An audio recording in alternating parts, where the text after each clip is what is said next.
Hello! We are back. uh, I'm hopping right into it. We're not even doing like a chatting thing beforehand. We're going straight in because I have things to say. I also am missing chat. Where is chat? Yay! Okay. So, I wanted to I wanted to go over what happened last time because I made quite the number of revelations. So, first and foremost, this is what the statue looks like. This is the statue that we kept going to throughout the thing. You'll notice it's not broken. It's actually quite beautiful. The reason for that being that the entire event that we did, the entire, Kari Bear quest took place in the past, right? So this is before we came in and started fixing the statue. Secondly, as I stated, like, in the middle of the thing, when you pause, Paimon shows up.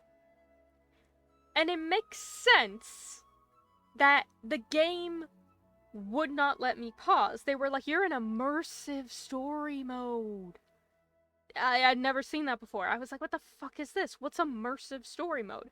It's the thing that prevents Paimon from showing up, because that wouldn't make sense timeline-wise.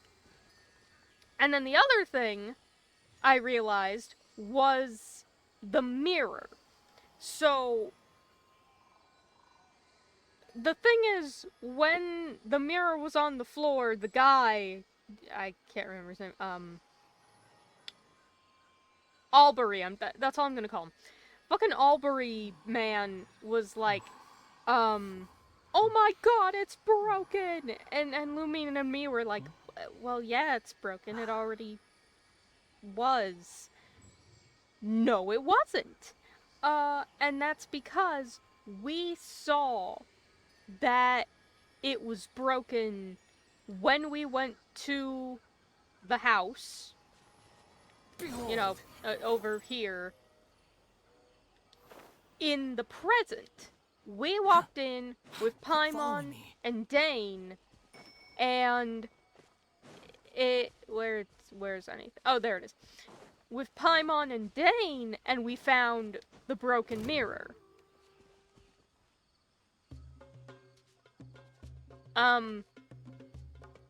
Friend?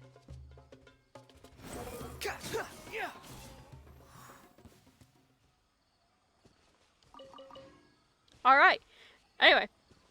And we found the broken mirror. But it wasn't broken in the past. Kari Bear found it, saw himself in it, and dropped the thing because of the shock, obviously. And then that's why it was broken. So it's like, because we never looked in the box in the past. Aether never looked in the box. It's so good. Not today. Anyway, we're doing Fontaine. I just wanted to say that because I was so enraptured. Oh, also, very funny. Because he is aggroed, which is he? Yeah, he is. He's coming this way. Very funny. So those guys are around the house, and also, very funnily enough, can I help you, sir?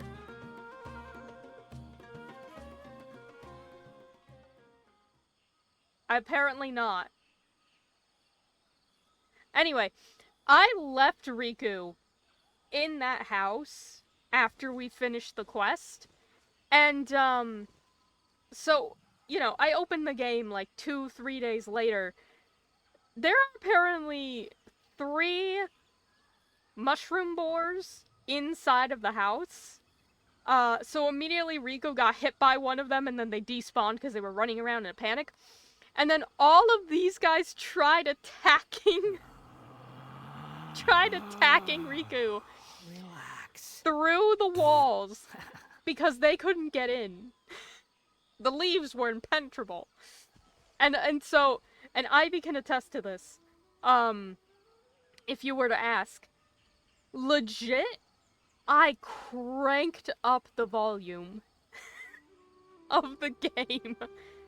I just cranked it up and I sat there for like a solid 5 minutes just listening to Sumeru's battle music.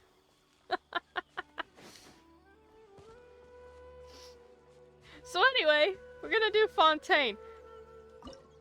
This is a convenient... I did not know this was here. I don't really need to make anything have so much food. Alright. Caravan Revolt. Let's go!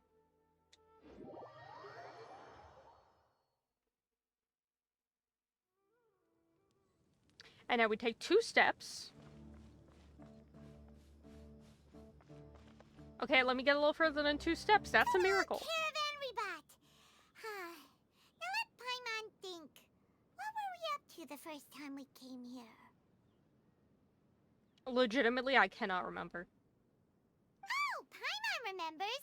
Nahita's consciousness had been trapped by the doctor, but we followed the clues she left behind to help her. Thank God we're getting a recap. Oh. So much time has already passed since then, and it seems Yeah, a whole 2 Sumeru's years. changing for the better now that Nahita's in charge, right?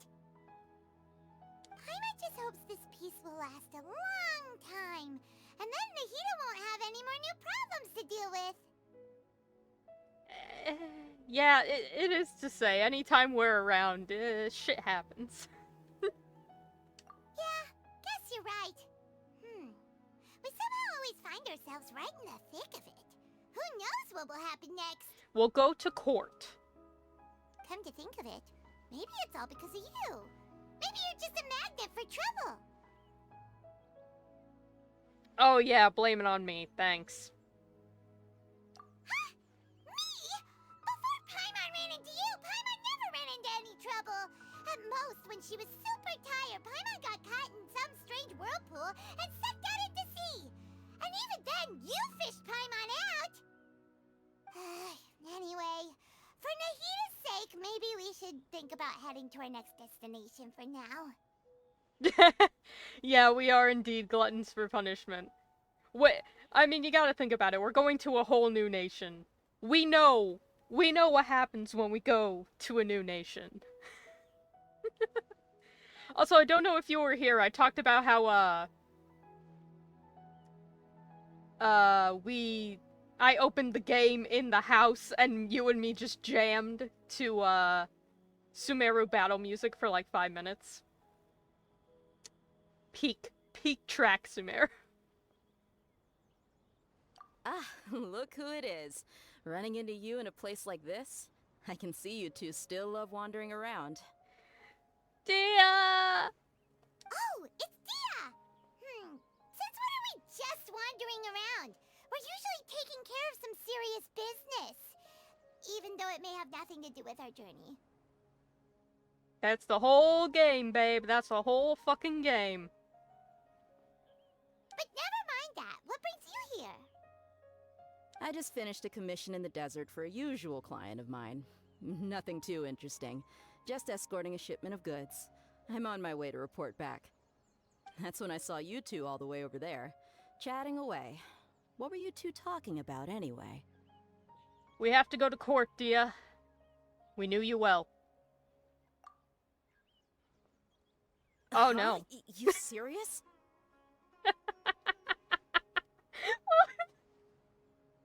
What was that fucking over-the-shoulder look? Can't say I saw that coming. But you are travelers after all. I guess you'd never stay for too long in one place. Dia, I have been here for so long. Truly and honestly, I have been coming back to Sumeru so many times. Yeah, that was a very ominous glare. Bumping into you like this will become a rarity. I'm starting to feel sad just thinking It's about it. okay, Dia. I'll come back. I love this place. Hey, how about I gather a few mercs to escort you two? What do you say? Oh, it's okay. I've already, like, scoured the entirety of Fontaine. I know where I'm going. Thanks, but no need. Oh, Paimon had no clue you'd miss us so much. But don't worry, we'll come back to see everyone when we get a chance. Sounds good. All you need to do to get to Fontaine is cross this stretch of desert and navigate some waterways. Knowing you two, I'm sure it won't be anything you can't handle. Or I can just teleport straight there. I have all of the teleporters. So, when are you leaving? Well, you see, Dia, update Luna 3 is about to come out, and, I need to haul ass. So, now? Oh, wait a sec. Paimon just remembered there are still a few dishes in Sumeru that Paimon hasn't tried yet. Paimon. Now, where's that list Paimon made? Speedrun. Come on. Story speedrun. An ominous man.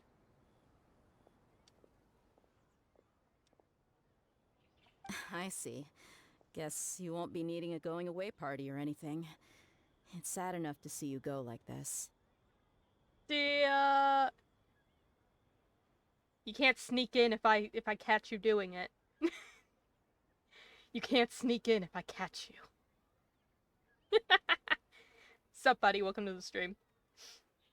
Though, now that I think about it, Sumeru wouldn't be what it is today without you. Seems true heroes always prefer leaving quietly. Oh, I love Dia so much. By the way, should we go say bye to Nahida? Yes. I don't care. The answer is yes. Oh, good point. Then there's no need to bother her in the real world.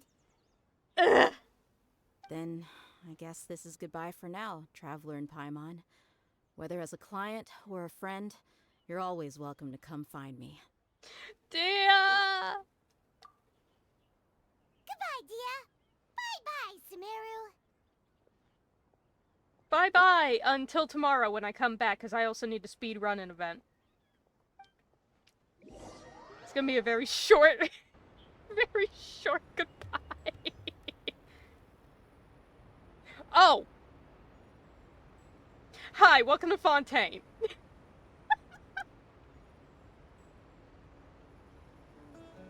It just said, you know what? Don't even worry about it. We're just gonna take you there.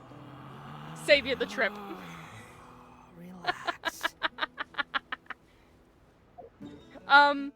Yeah, so when I say I've done... So when I say I've been to Fontaine before, yeah... You may notice 100% exploration. Whoops. I may have, I may have been here already.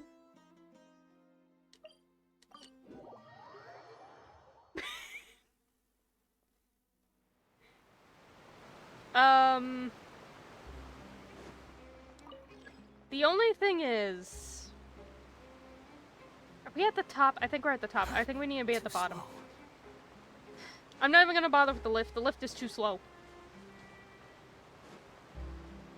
There's the statue. Don't... Yeah, if they give you the freedom to explore, why not? I mean, buddy. That's Fontaine.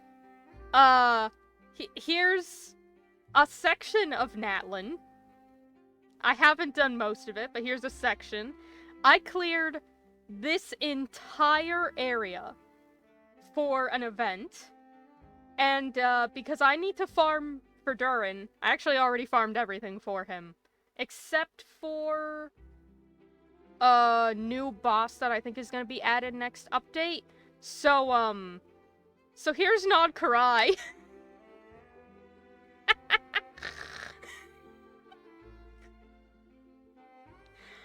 So, we're doing great. We're doing amazing, sweetie. Alright, anyway. We're just gonna... We're just gonna come down here real quick. But not too quick, otherwise it's gonna trigger the cutscene and then Riku's just gonna keep falling and die. That has happened before. Ask me how I know. The wind rises. Whew. After crossing all that sand and water, we finally made it! Oh, this must be Fontaine's port! Oh boy, I crossed so much sea and sand to get here. Just so much of it. I'm fucking inundated in sand right now. By the vast amounts of it that I skipped. Wow! Everything looks so advanced in Fontaine! Paimon's heard that the industry here is extremely developed, and there are all kinds of unusual machines! It is cool. Just seeing the sights as a tourist is nice, but maybe it would be better if we found something to do. They got a very, not quite steampunk, but like a refined steampunk. Like take the steampunk aesthetic, but make it like fancy. Make it very clean and very refined. And that's Fontaine. What do you think? Let's go meet God. Good idea! Nahida gave us loads of useful information. Most of which I have forgotten. Seeking out the Seven is probably still our best source for information at this point. Yeah! The more we can learn, the better. So, what do you think the Hydro Archon's like? Will we get along? Nahida said that she has a very unique personality. Whatever that means. I'm gonna be honest, I've met Fiorina like twice for other events. She's very nice. I do like her. But that's after the entirety of the Fontaine arc, timeline-wise, so we're gonna see what pre-Fontaine arc Fiorina's like. I presume it's gonna be very different. To learn about a nation's god, start with the nation's people. There seems to be some locals talking over there. Let's go see if we can join the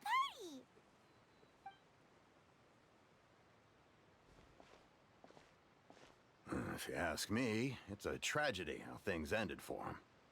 Clearly, he was a pretty decent person. Yeah, I didn't expect that kind of ending for him. I thought he would at least fight on a little longer for his family. I was expecting a sudden plot twist, but it's a pity that it never happened. Still, his story is quite the tearjerker.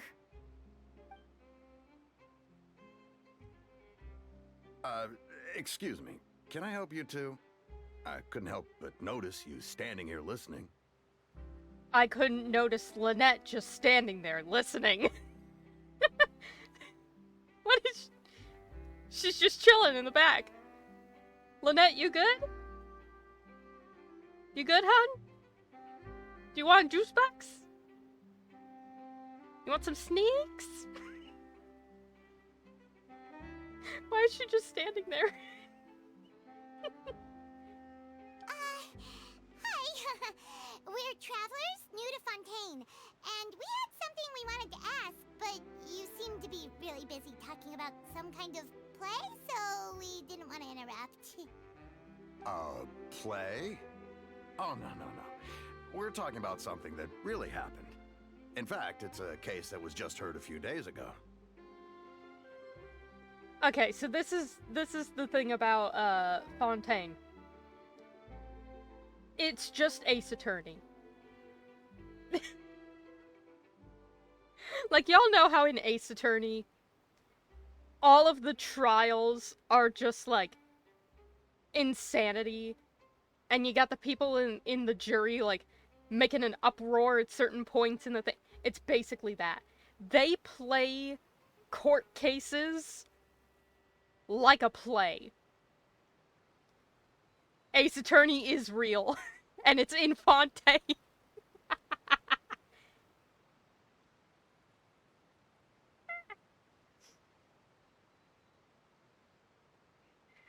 Also, to Ivy specifically, I have my, Twitch chat popped out from the browser beneath my OBS. I have not been checking whether or not the chat is actually showing up on stream. Can you confirm to me whether or not it's actually showing up on stream?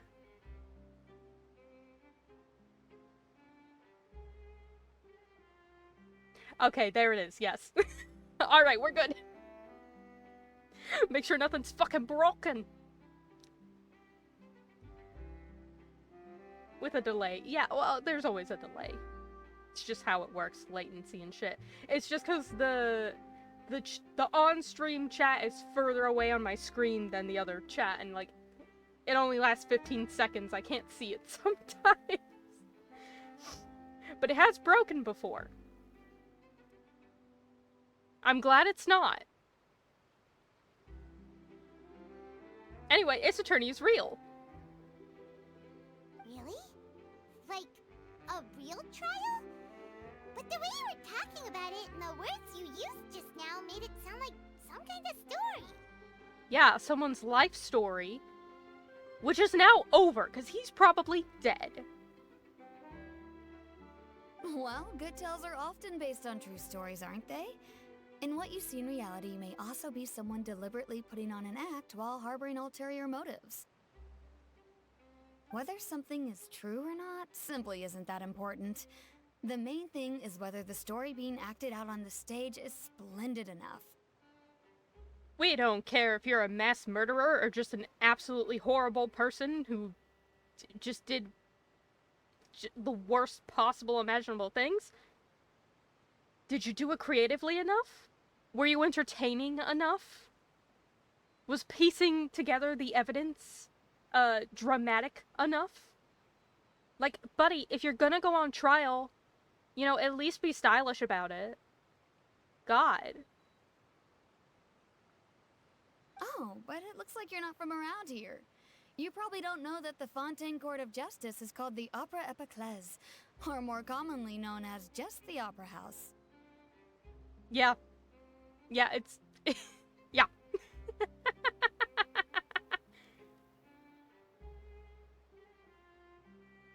It's even more...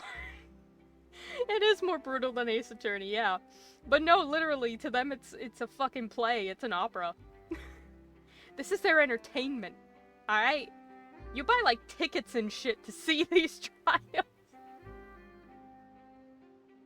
But, shouldn't court cases be treated a little more seriously than that? Not to question Fontaine's way of doing things. It's just that putting someone on trial is usually a very serious thing. No worries. Other visitors to Fontaine have wondered the same thing. You could say that we just don't want to waste the moving stories behind those cases. And as for your worries about whether the cases are treated with due reverence, we have the absolutely just and honorable Chief Justice Neuvillette. Neuvillette just sitting there on his big-ass throne in the back of the stage. When you... Or Trick McAleese and Elise Cardinal. You're actually... No, you got it. Anyway, but, no, literally, when you see this motherfucker, he sits on, like, a throne on the stage. Just, like, 10 feet in the air above everybody else. It's so fucking stupid looking.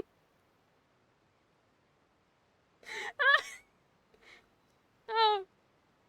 As well as the Oratrice Mécanique d'Analyse Cardinal. There it is! A machine created by the Archon. Between the machine and the Chief Justice, false charges and injustice are a thing of the past now. It's true, he is a bad bitch. He's got the boots to prove it.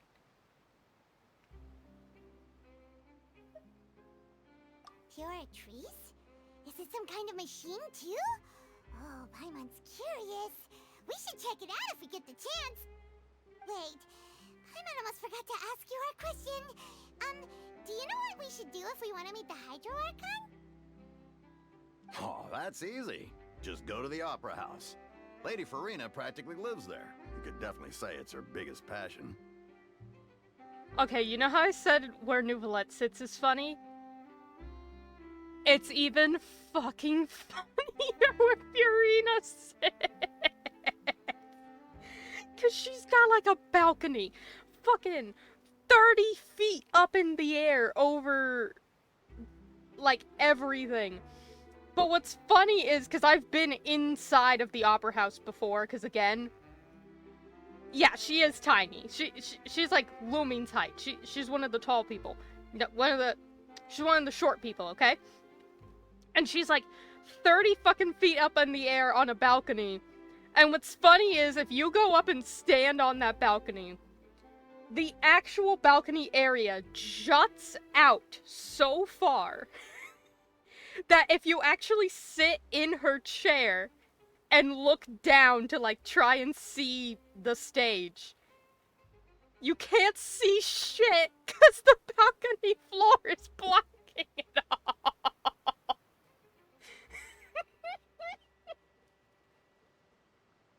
So it's even funnier where she's sitting. Oh, these fuckers. I think what they mean is that they wish to speak with the Archon personally. In that case, I am afraid it's going to be a tad more difficult. You'll have to make an appointment well in advance, and it'll depend on whether or not she has any time slots available. Ugh. Oh, we gotta make an appointment. Oh, fuck, I'm gonna have to call someone. Oh, no. We're gonna have to send in a letter. Oh, no. Ugh. Huh. Is the Hydro Archon super busy taking care of official stuff? Wait, didn't you say that she's always at the Opera House? No. Lady Farina seldom takes an interest with the nation's affairs. The reason it's difficult to make an appointment is simply because she's incredibly popular. Again, why is Lynette just in the corner? She's just there. She hasn't moved. That's right. After all, she is the Archon. Though she may tend to get a little dramatic from time to time, people can't get enough of her. Huh. First time Paimon's ever heard of an Archon being described that way before. Wait! Paimon gets now! The Hydro Archon is kinda like a big celebrity here, right? Yeah, I suppose you could say that. Perhaps you could even say our mascot. Oh, don't be talking to Paimon about mascots. Slippery slope. Hang on. This is still Fontaine's Archon you're talking about. You should show some more respect. Yes, you're right. I guess I should at least try to be a little more respectful in front of visitors. Otherwise, I might get arrested and find myself face to face with Monsieur Nouvellette. Nouvellette'll fuck you up. Truly. Come on. Sure, there's a lot of laws here, but nobody's going to be arrested for saying something disrespectful about the Hydro Archon. Alright, I think we get it. Thank you! At least we now know that we can find the Hydro Archon at the Opera House. Oh, did Looming finally spot Lynette? But who knows how long making an appointment will take?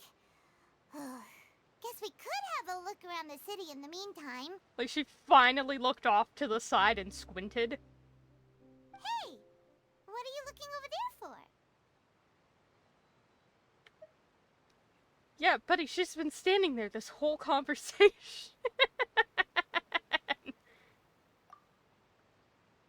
Huh. Maybe something's the matter. She isn't going to jump into the water, is she? So what if she did? It's fucking water, man. Maybe we better go check on her.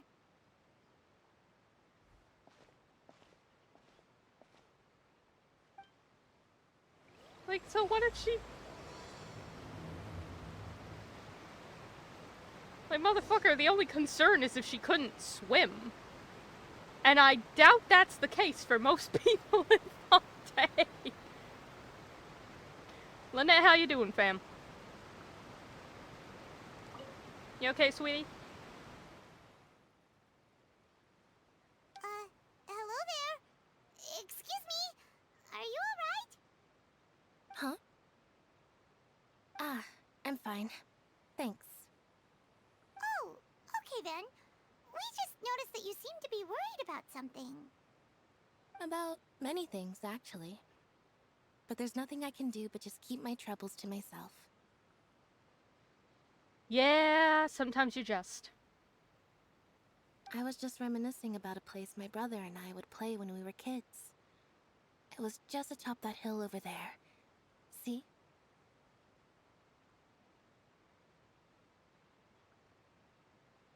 In Sumeru? You're pointing at the sea. Wait, are you saying that you and your brother lived in the water? Or they could have been in the water. That is also true. I thought they were... I thought she was pointing over to Sumeru and was like, you just casually head over there all the time? No people call the waters around Fontaine a sea. It's actually just an inland lake that's filled with fresh water. And no, I can still see that hill clearly in my memories. Now, it's been completely submerged. Yeah, that makes sense. Was it Venti? Did Venti do it? That motherfucker. Always terraforming shit. He would skip and jump, tossing sand in the wind. The sun shone brightly, and the air was filled with the scent of the sea. But now, the water is gradually swallowing our memories. Yeah, it might be the vast, like, tons and tons of water coming down from that waterfall behind you that might have, you know, filled up the lake a bit. Just a guess. Just a guess. It won't be long before it swallows us. Well, that's ominous. Sorry. Paimon doesn't really get what you mean. Ah, I don't believe we've had the pleasure Oh, of it's the meeting. boy! Are you Lynette's new friends? The boy in his weird fucking pants. Oh, and you are? Thanks for looking after my sister. She often comes here to reminisce about our childhood, that's all. There's no need for any concern. Ah, allow me to introduce myself. I'm Linny, and this is my sister Lynette. If I had to guess, I'd say you must be travelers from abroad. Nice to meet you. Paimon is Paimon, and this is the Traveler. We just arrived in Fontaine. We were just talking with your sister. Even though we didn't really get what she was saying. Look at this motherfucker's pants. They're so dumb. They go all the way up to his fucking chest. Like, I love their outfits. But logistically, if you take 2 seconds to think about it, his pants are so fucking stupid.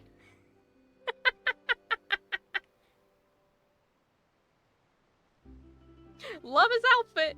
It's also very dumb. I see. It's unusual for Lynette to be so willing to talk with anyone. In fact, she seldom speaks at all. I'm usually the only one she ever talks to. What about Fremine? What about baby boy Fremine? Oh, really? Then you two are just like us. Paimon's always the one talking for some reason. I mean, it could be overalls. But they're just like so tall. So that's how you think it is? I didn't even see what I clicked on. I also think my brother can be too talkative at times. Oh, did I accidentally insult Paimon? Okay, lore accurate. But it's like attached to a like, look at the top of it. It's got like a funky harness thing on the top. And then it's got like laces to it, and then he's got like the like half sideways belt sash thingy. Seems you were right, Paimon. We are quite similar.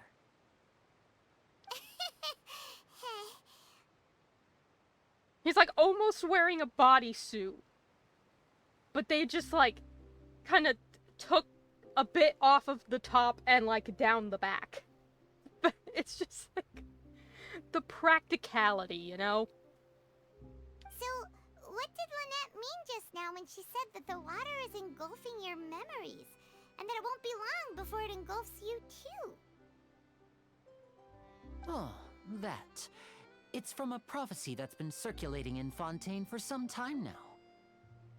Well, I suppose prophecy isn't exactly the right word, because that implies a certain amount of uncertainty. There's no doubt about what's happening in Fontaine now. Okay, wait, and now I'm looking at the back of it. He's got like a slight bit of a white shirt that peeks through like the front. But it doesn't go away all the way around to the back.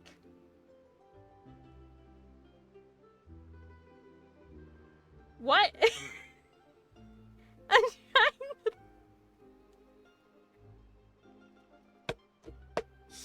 trying to think of the fucking logistics of this man's outfit, because I just don't understand it. This is like a... It's got like a Final Fantasy bullshit going on. There's too many straps. There's too many belts. What the fuck is this? It's like a mix of overalls and a bodysuit, but it's all a one piece. I don't understand. I'm interested in the intricacies of like everybody's outfits. Okay? Because these motherfuckers dress so complicated. But for some reason, his outfit in particular, I'm like, I don't understand. But like, now that I'm looking at the back of it, because I've never seen the back of his model, because I don't have him, you know, on my roster. The tailcoat part is attached, and then the straps are also attached, and then I saw the two little strappy things around his thighs cut off at the ruffly belt, even though the ruffle belt is at an angle, and you can see right there it doesn't wrap all the way around, so it like stops on either side. And then the white shirt doesn't go all the way around. I thought it did, but it doesn't. So this man's wearing like a one-piece fucking leather bodysuit. And I've been trying to figure out what the fuck this guy is wearing for so long. Anyway. I've been debating the intricacies of his outfit for so long. It's fucking nighttime now. The day's been wasted. But the outfit has been figured out. Where to begin?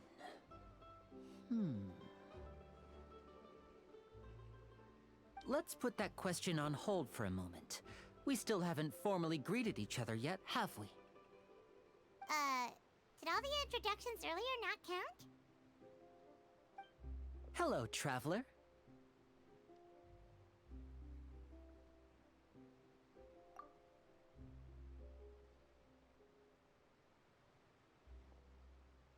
And hello, Paimon.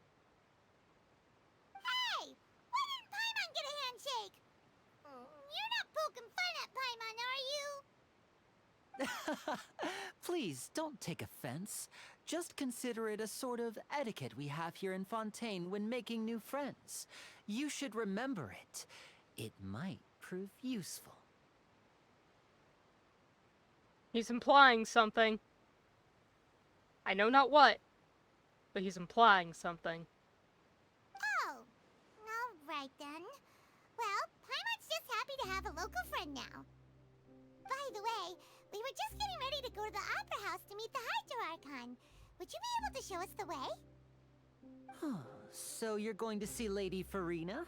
No problem at all. In fact, I was planning to go to the Opera House later myself. I'll gladly take you once I finish things here. Please follow me.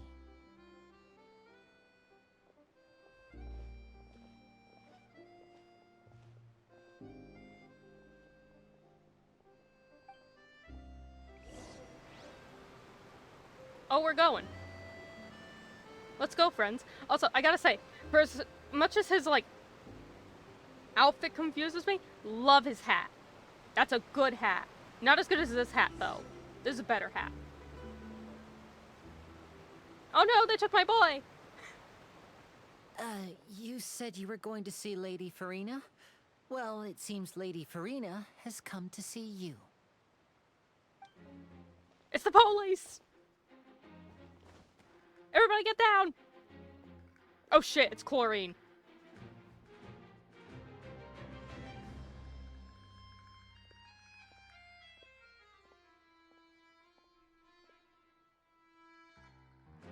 You know what? He was right.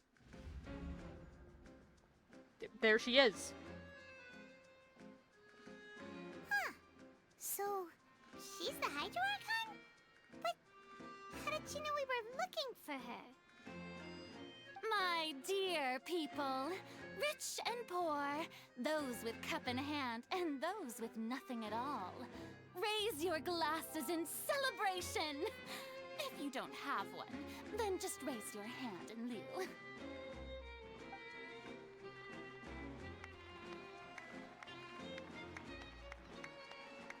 As you can all see, 2 unfamiliar travelers have arrived in our nation. Come, let us make a toast in honor of this traveler and her companion who have journeyed here from distant lands. Help. Help. Is she talking about us? Lenny, help.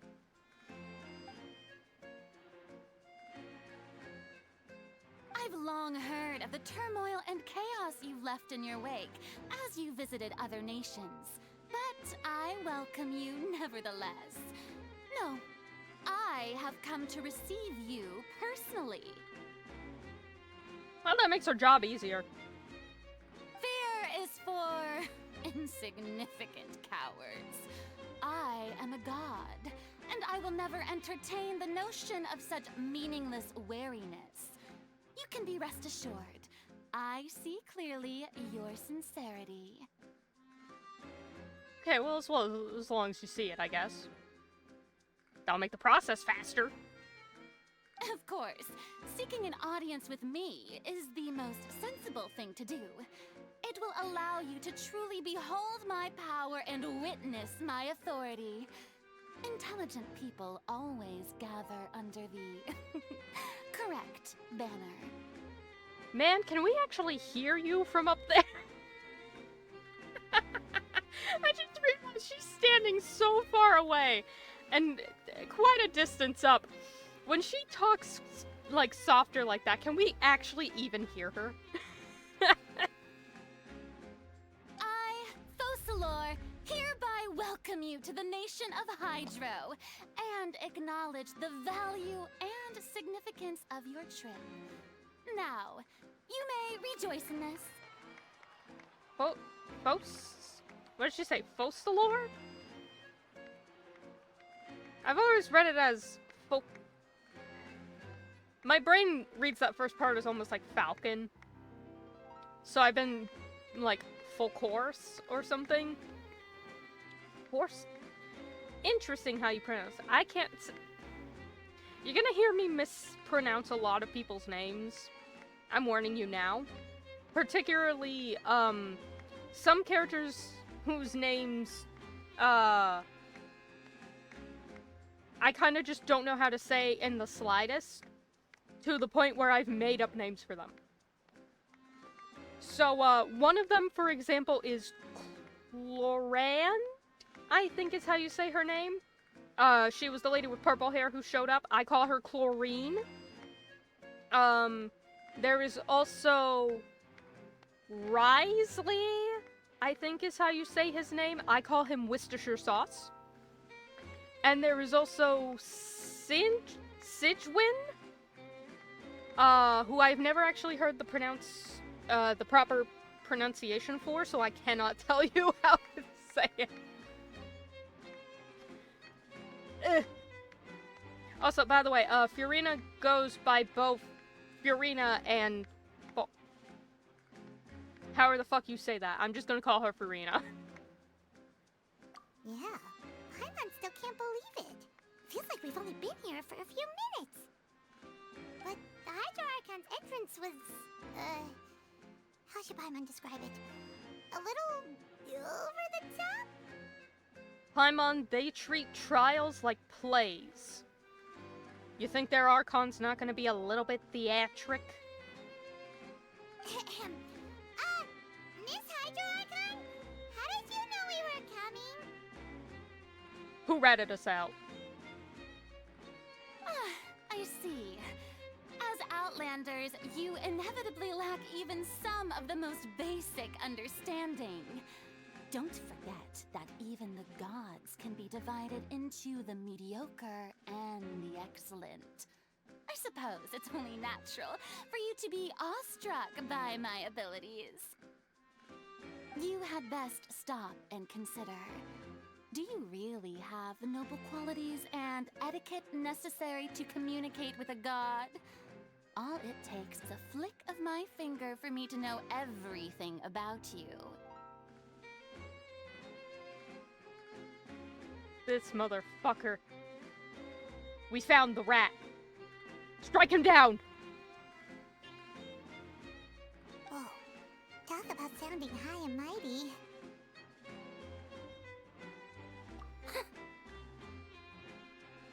Oh? What's with these looks? Perhaps the welcoming ceremony still isn't enough? What else should I say then? Is she waiting for us to start talking? Ma'am, have you seen my brother? Wow, I didn't expect to see Lady Farina here. What a surprise! Wait, does this mean they're the legendary blonde traveler? How did I not notice before? I love how, even after all this time, it's just, oh, the traveler that's blonde and the little white floaty guy. That's all anyone can describe us as. No, like, blonde hair, yellow eyes, white dress, short stature, floating white fairy, nothing beyond. Travels is blonde, white fairy. Boom. That's all you get.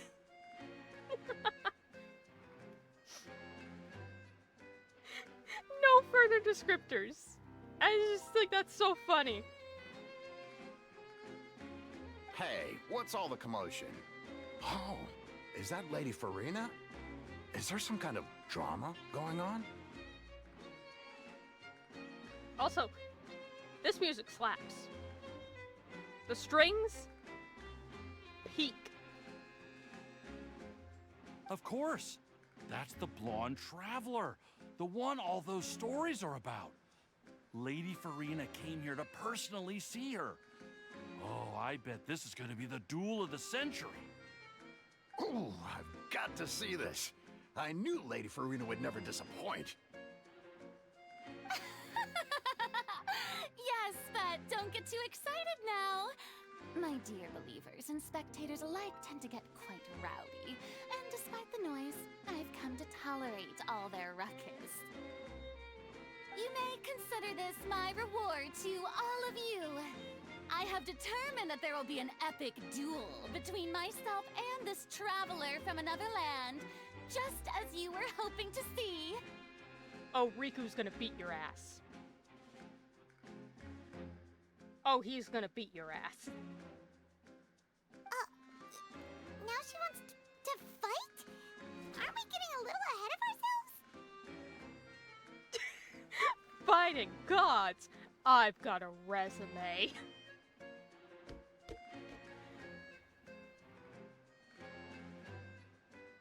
That is badass as hell, and also So true. How many gods have we fought? Riding Shogun, Ozile, does Dvalin count? Does Andreas count? I feel like they're gods of the directions, like gods of the wind of the certain direction. Ajdaha, fucking, God, where are the other gods we fought? Yeah, you know what? We do got a resume.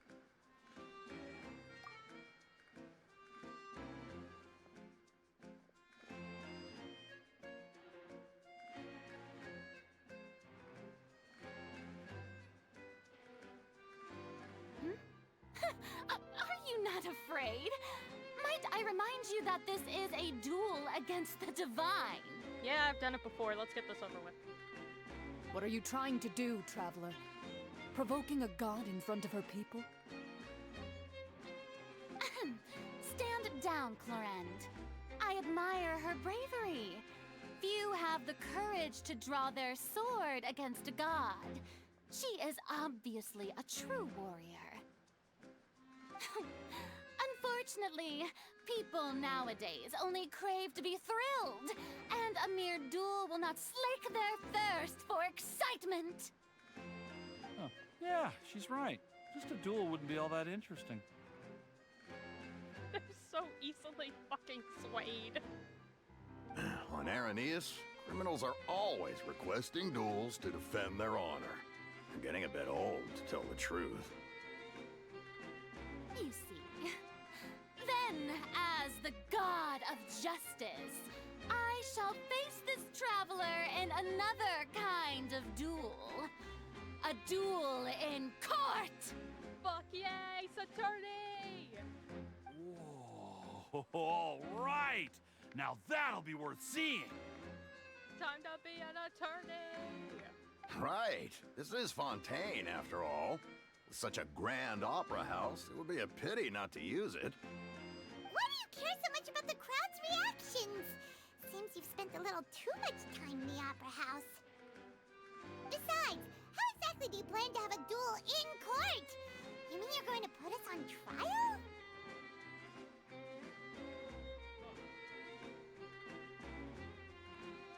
I am not yet committed crime. That has not prevented about 3 of the 4 nations we have been to prior of immediately pinning us for some kind of crime.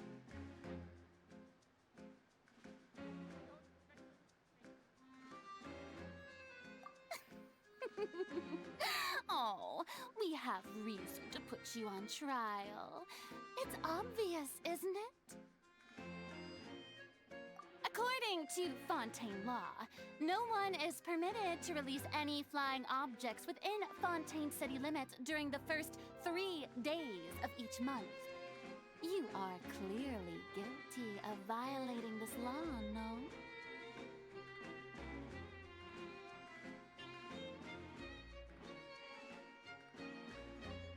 Oh, so that's what they've done wrong. That's our Lady Farina.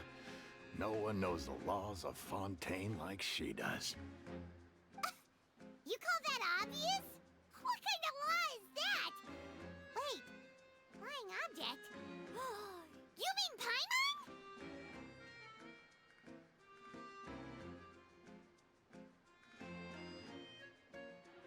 Precisely! Now, if you two have no objections, then in the name of the Hydro Archon, I order your arrest. My apologies, Lady Farina. I don't mean to spoil the fun, but if you would allow me to interject... I don't think that Paimon here meets the definition of a flying object. You tell her, Linny! Finally someone who's not crazy. How could anyone call Paimon a flying object? Ah, great magician Linny, my beloved citizen. I'll permit you to object, but how exactly do you plan to prove your claim?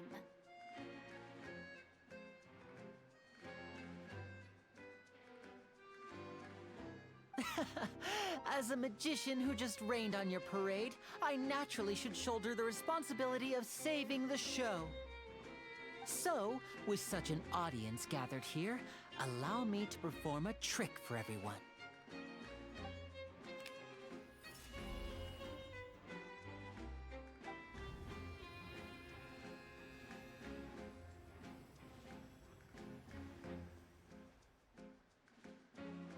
Ta-da!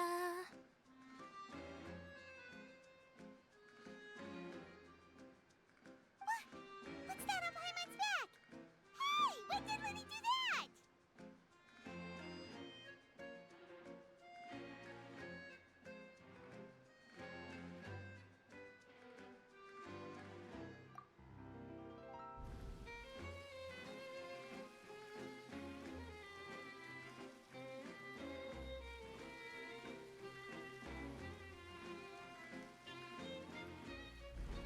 There. As you can all clearly see, Paimon should be classified as, well, something like a balloon. This rope has been in the Traveler's hand all along. It was just that no one could see it before. Huh? You call that magic? You've got to be joking. I thought it was pretty good. Nice one. Huh. I'm not sure what to think. It seems Lady Farina's charges no longer hold water.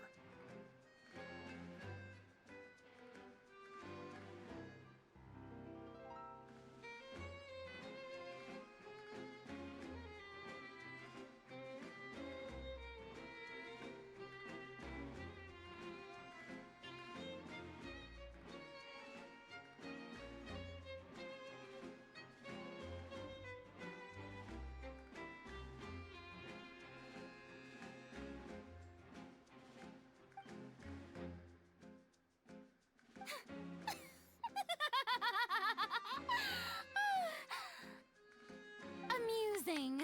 Very amusing, Linny. Just the sort of unexpected twist that I enjoy. With you here, today's performance can finally be called complete.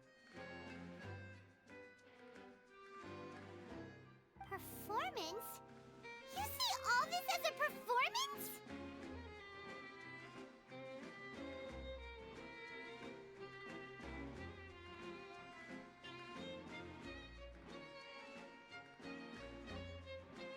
In which case, consider the matter of your trial resolved. The god of justice will not bring charges against an innocent person. But when there are valid grounds, I will not only judge travelers from abroad, but even the gods of other lands.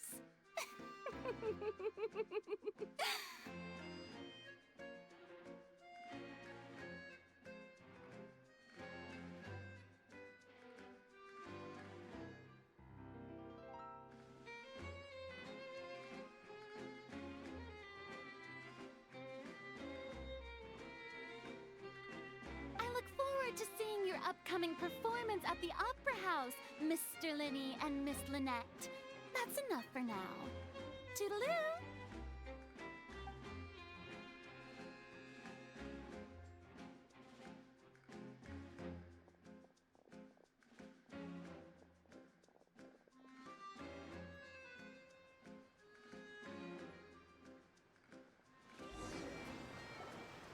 And just like that, she's gone.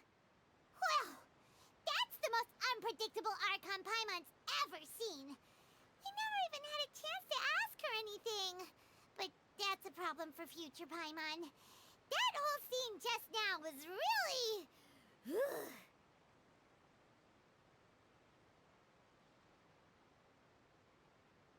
Don't mention it. I just happened to remember that there was such a law, so I did a little preparation, just in case. I didn't think it would actually come in handy. So, now do you see what kind of god Lady Farina is?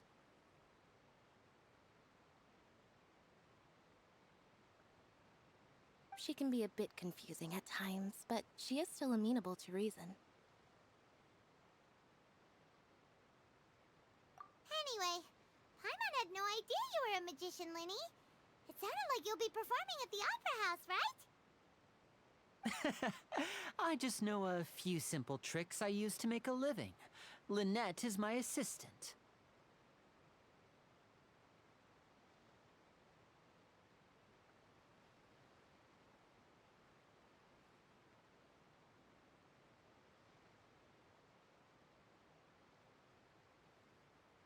It will actually be my first time performing on the most prestigious stage in Fontaine, the Opera House. But isn't the Opera House where criminal trials are held in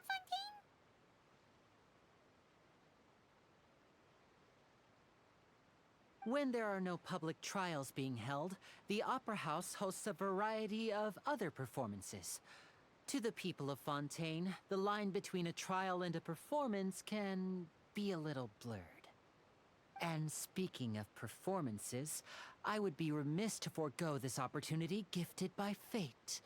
Might I invite the two of you to see my performance? My brother's always excited to make new friends.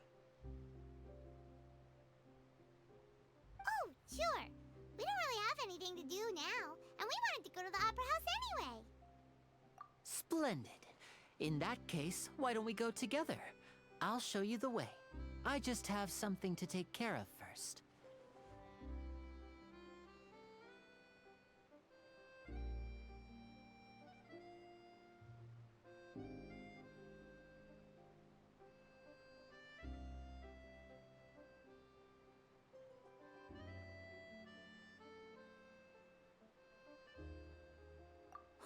You really mean it?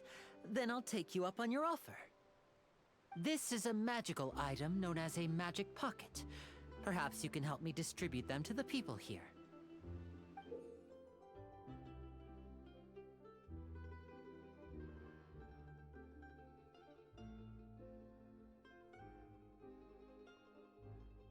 Huh? What are they going to use it for? About that... You asked me before about the prophecy, right? Let me start by telling you a little more about what it entails. I'm not sure exactly when it began, but a prophecy has been circulating around Fontaine.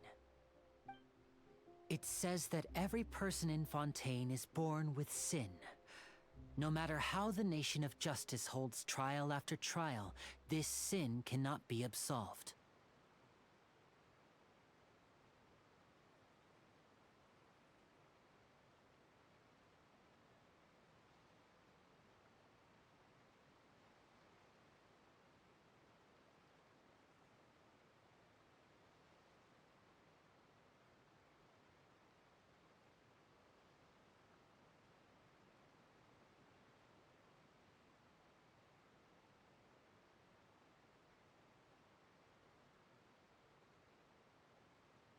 Until one day, the water levels in Fontaine will rise, and the sinful people will slowly be drowned. In the end, the people will all be dissolved into the waters, and only the Hydro Archon will remain, weeping on her throne. Only then will the sins of the people of Fontaine be washed away.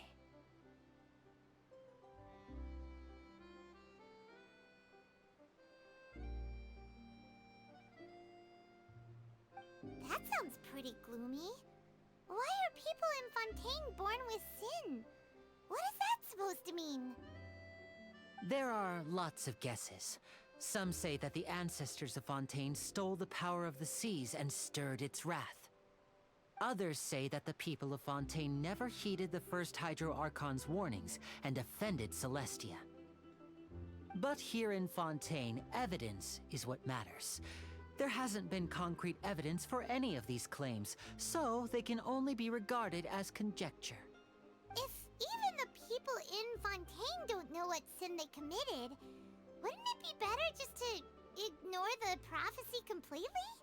Why bother feeling guilty all the time?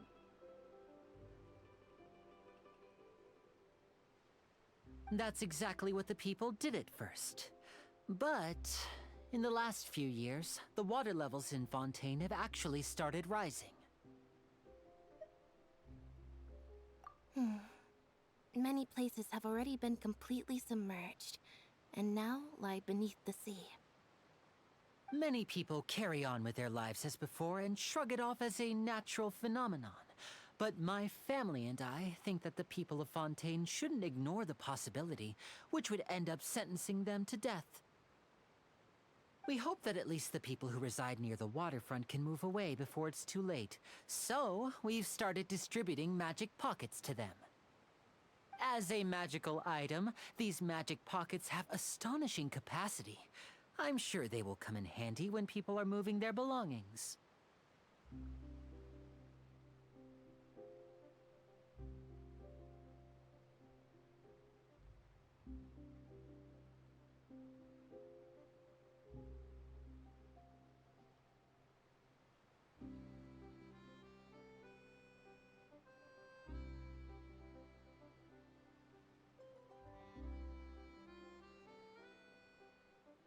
Oh, Paimon gets it!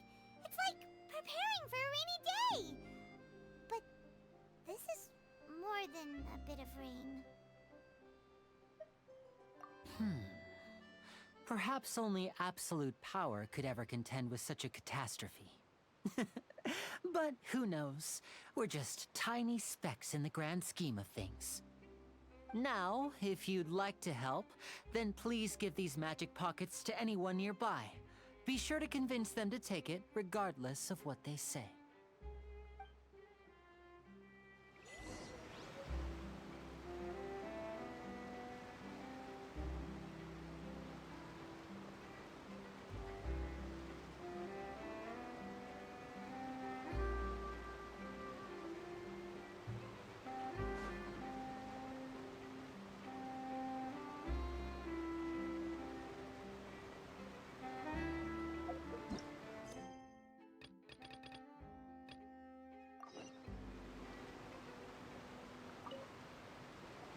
What's this? So you also believe in the prophecy. Keep it. I won't have any use for it. What? You mean you don't believe in the prophecy? No, I believe in the prophecy. But I also believe in another story. The story says that people once lived in the ocean. They were one with the ocean and couldn't live apart from it.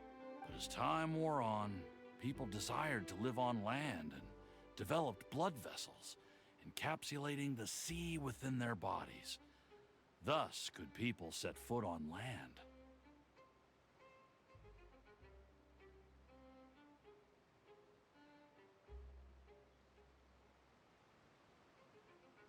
So, if you ask me, when the water rises and takes us all, it'll be like we're going home.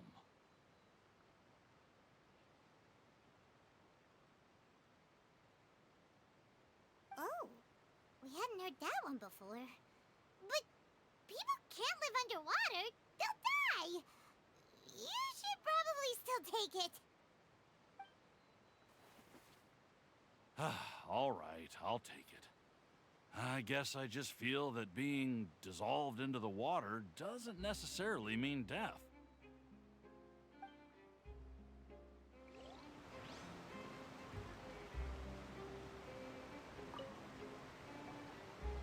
So you're the blonde traveler that everyone's been talking about. My apologies for not recognizing you earlier. Oh, a magic pocket? Seems you really thought of everything. I guess it's better to prepare for the worst and hope for the best. Thanks. Please, also thank the magician on my behalf when you get the chance.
fury.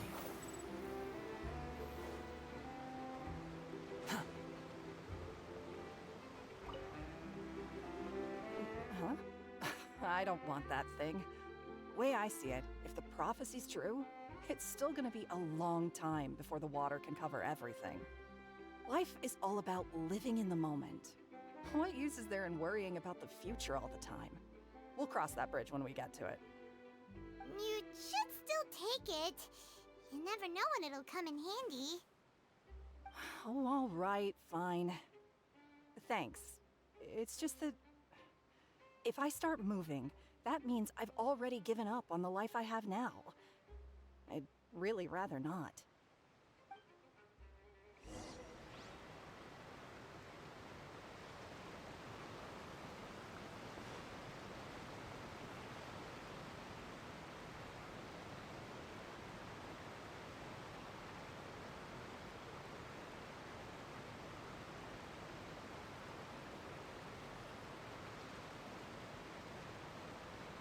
You think I've got a sharp tongue? I just tell it like it is. If someone can't handle it, maybe that's their problem.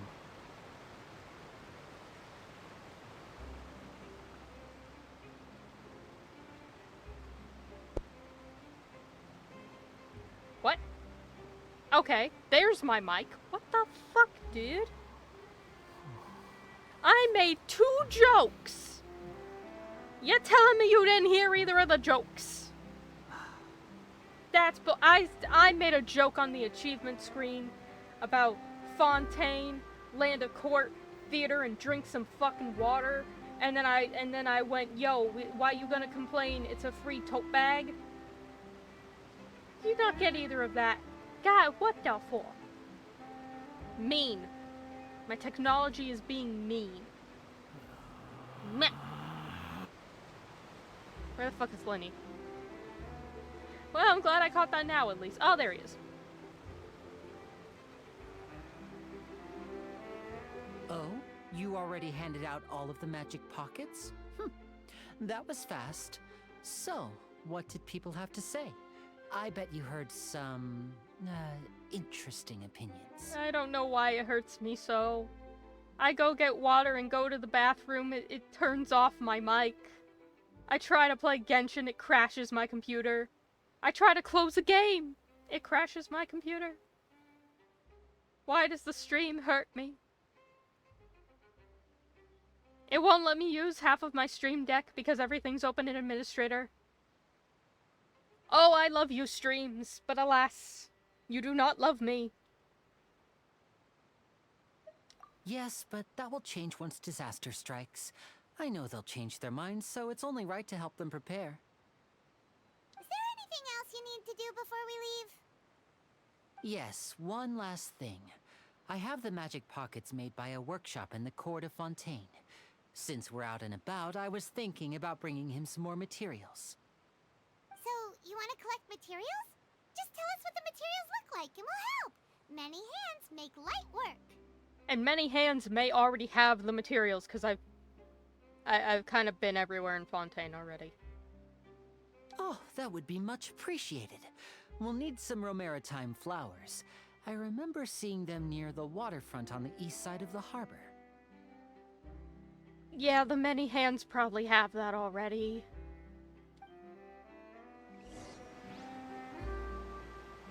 Oh, well, I gotta do it anyway. Okay. Too slow. Behold! Plant! It seems we have to use Hydro to collect Romaritime flowers. You're lucky I have Barbara on me.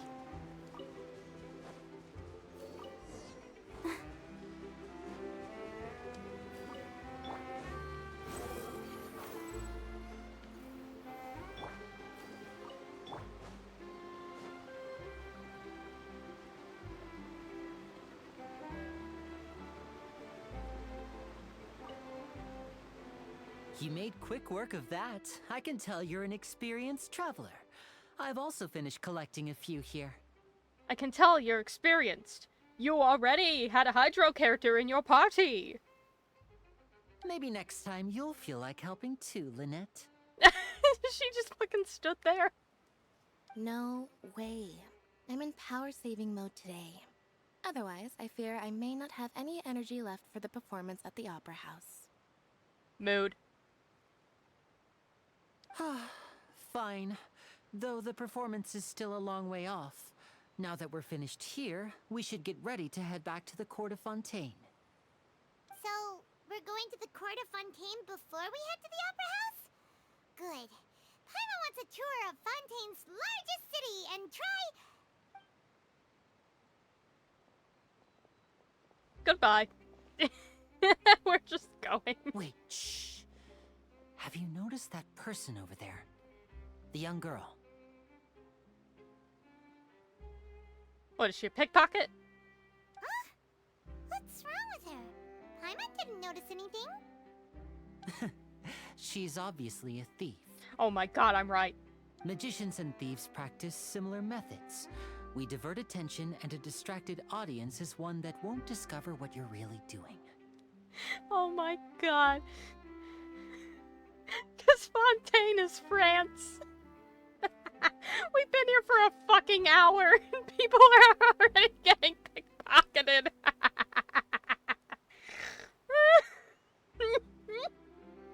Watch her movements carefully.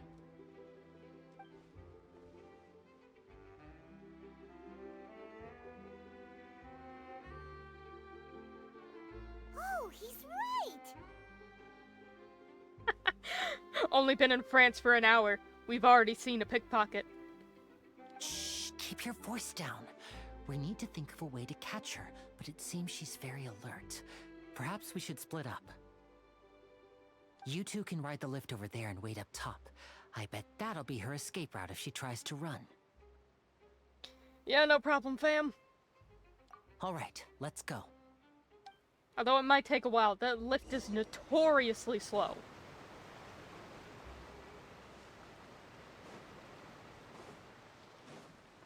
Also, again, you can tell we're in France because we're calling it a lift rather than an elevator.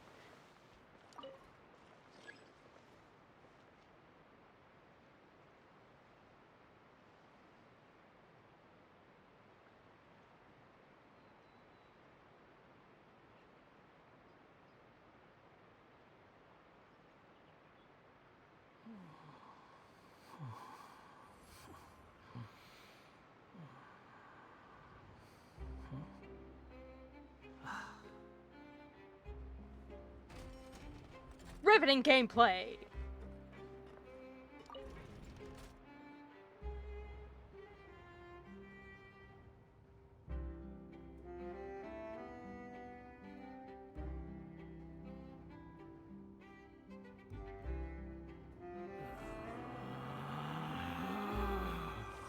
Relax.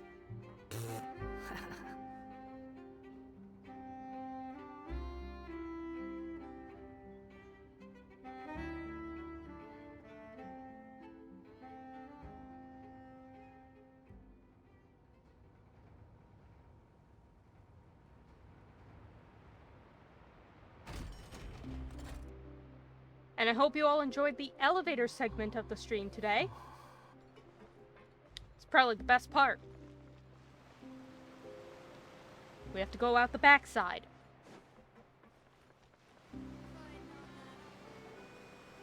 This is the spot where Linny wanted us to wait.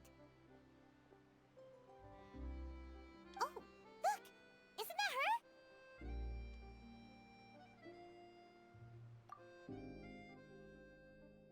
Oh no!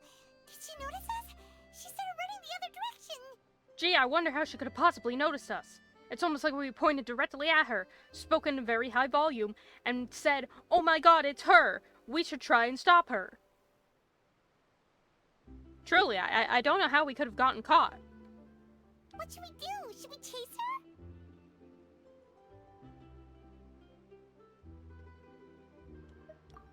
You're right. She might also be trying to lure us away.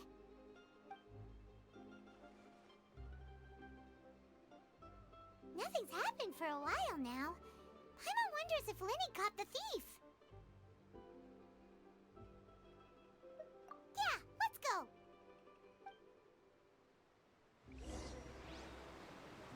Jesus Christ, it's night now. We've been waiting so long.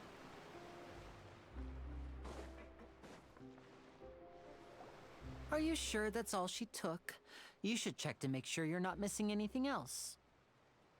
No, that was all. Oh, I can't thank you enough. I didn't notice a thing earlier. Anyway, I should be going now. Thanks again. Okay, whoever this voice actor is, I've heard him voice a lot of NPCs. He doesn't do a bad job. I know that voice. And I kind of want to know who the voice actor is. Just so I can be like, oh my god, it's this guy!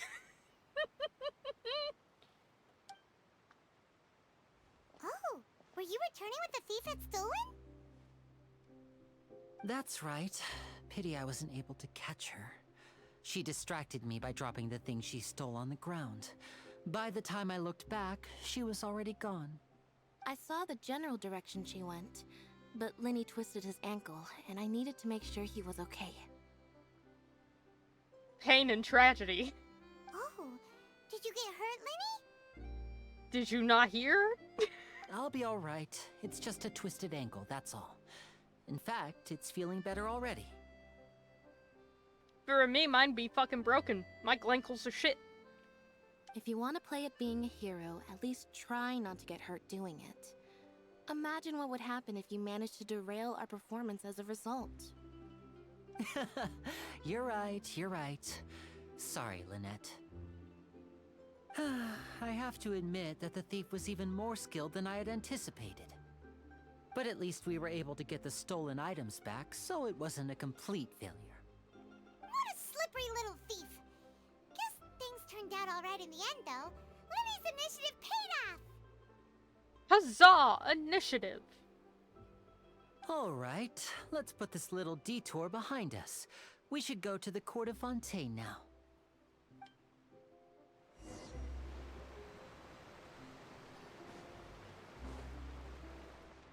Oh, it's time for bus!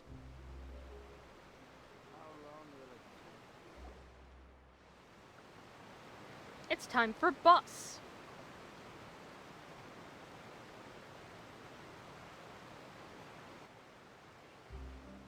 So, we ride this thing to go into the city? What an ingenious way to get around! People in Fontaine really know how to use water! This is an aqua bus. It allows people to travel between several key locations around Fontaine. Also, funny thing, cause Fontaine came out of, 2 years ago, so this was before then, but,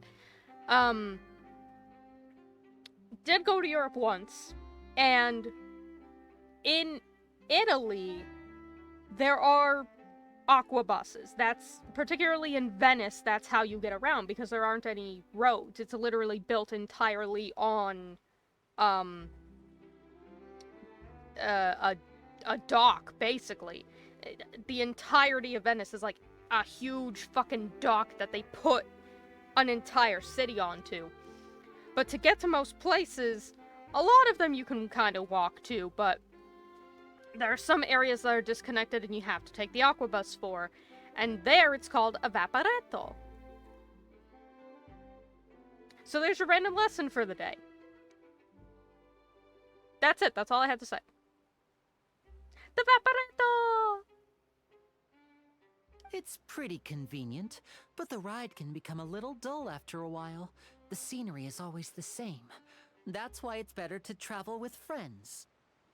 That's why it's better to take the vaporetto straight back to the hotel so you can die.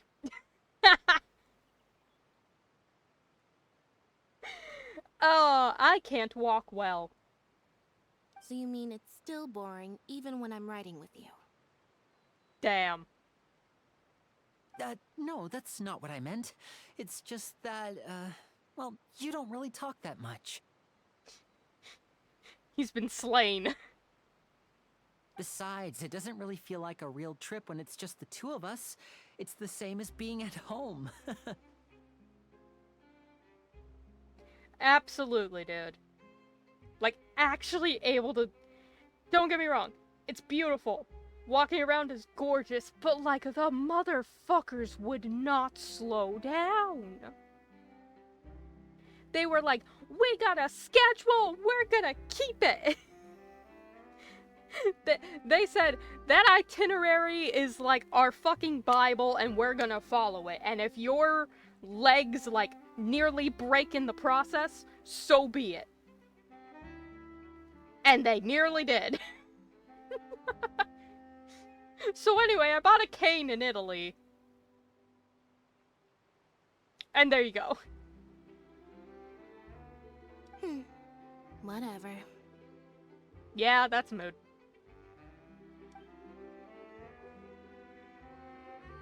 Guess that's what it's like to be an older brother. It's about time for us to leave. Let's get on board. On to the Vaporetto! And also Charlotte. Catch the bus!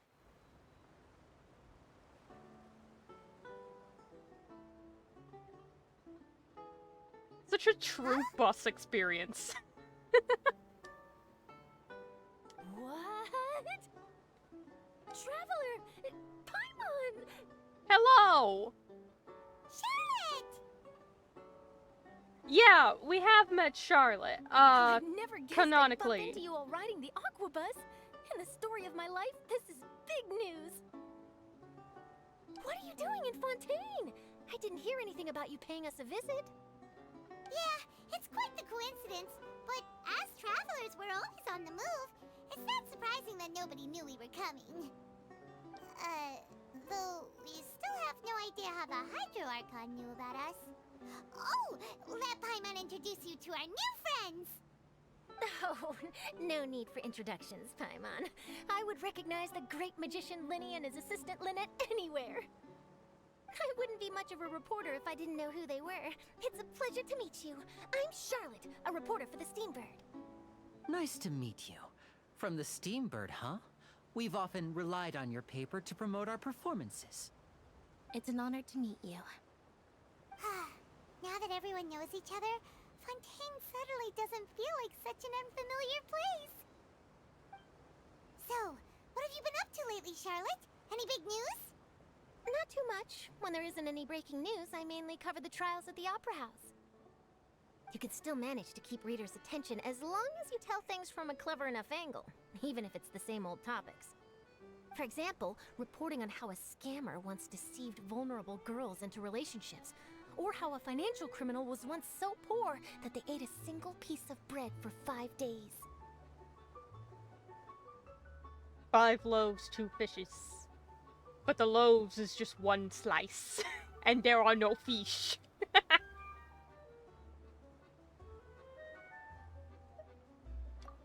You're right.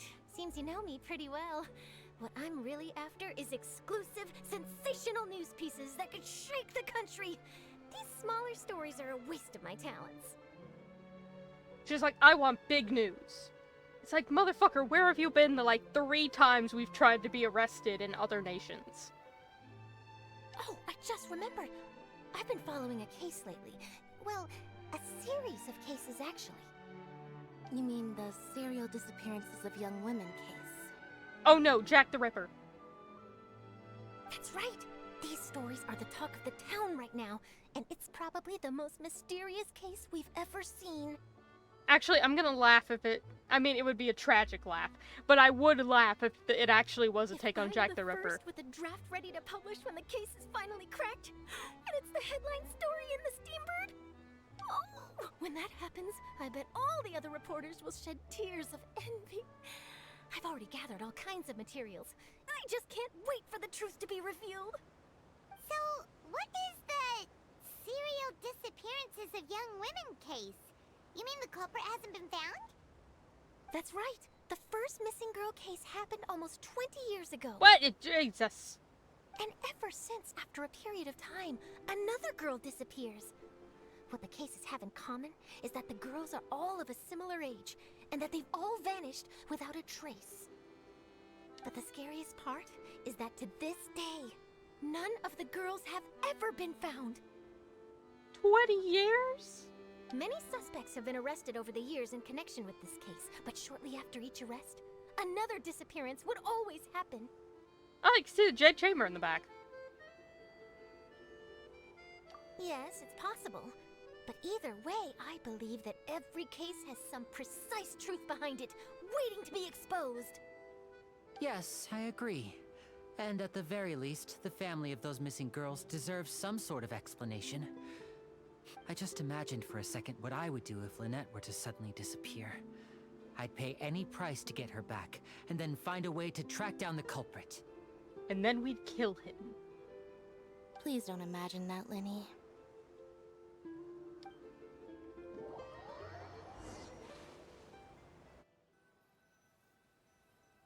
You have arrived at your destination. Hey, we're almost there, look!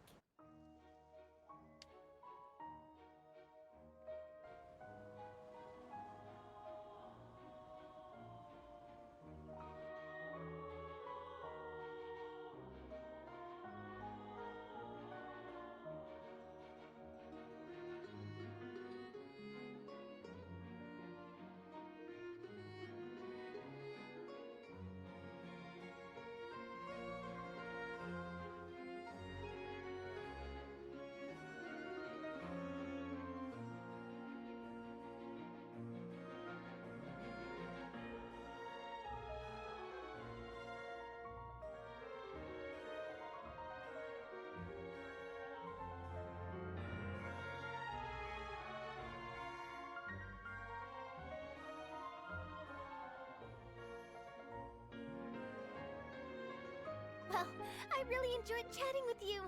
Life should be full of pleasant little surprises like this. Oh, the music is so good. Yeah, us as well. The ride went by too quickly. Ah, I have an interview to get to. I should get going before I'm late. Okay, Hyman hopes we can chat again soon, Charlotte. See ya! Bye now. Oh, be sure to stop by and see me at the Steambird when you have time. Goodbye, Charlotte. What a tough job. Always running around and interviewing everyone. Well, where should we go now? If you don't mind, how about we stop by my home first? Besides, I still have all the materials we collected. Sure, we wouldn't mind at all. This city is so huge, Paimon wouldn't know where to start anyway.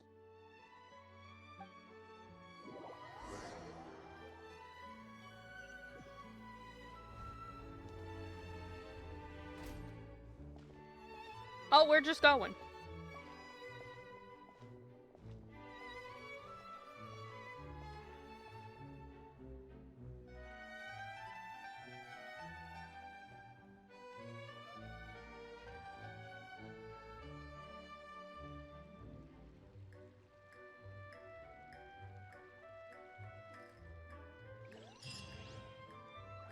Oh, they got little, like... God, what are they? The little clam clappers? On the track?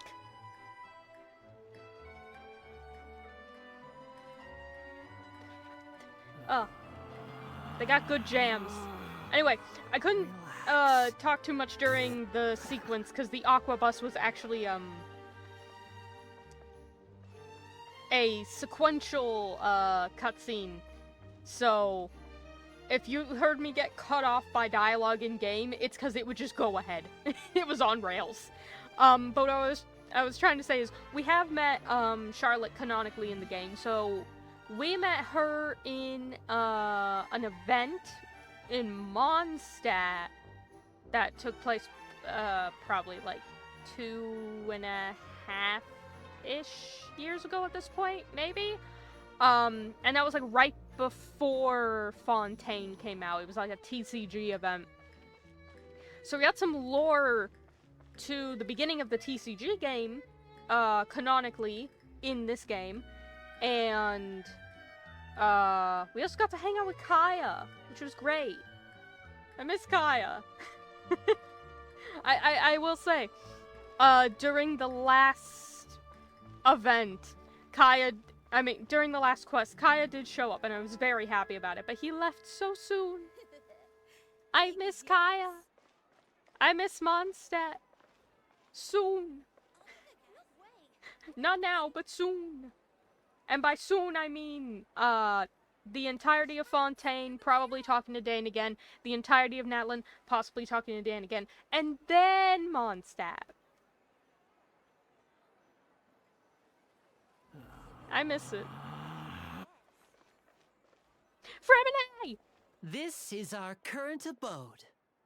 My boy! Ah, Fremine, you're home. Where did everyone else go? I have some new friends that I would like to introduce. My boy!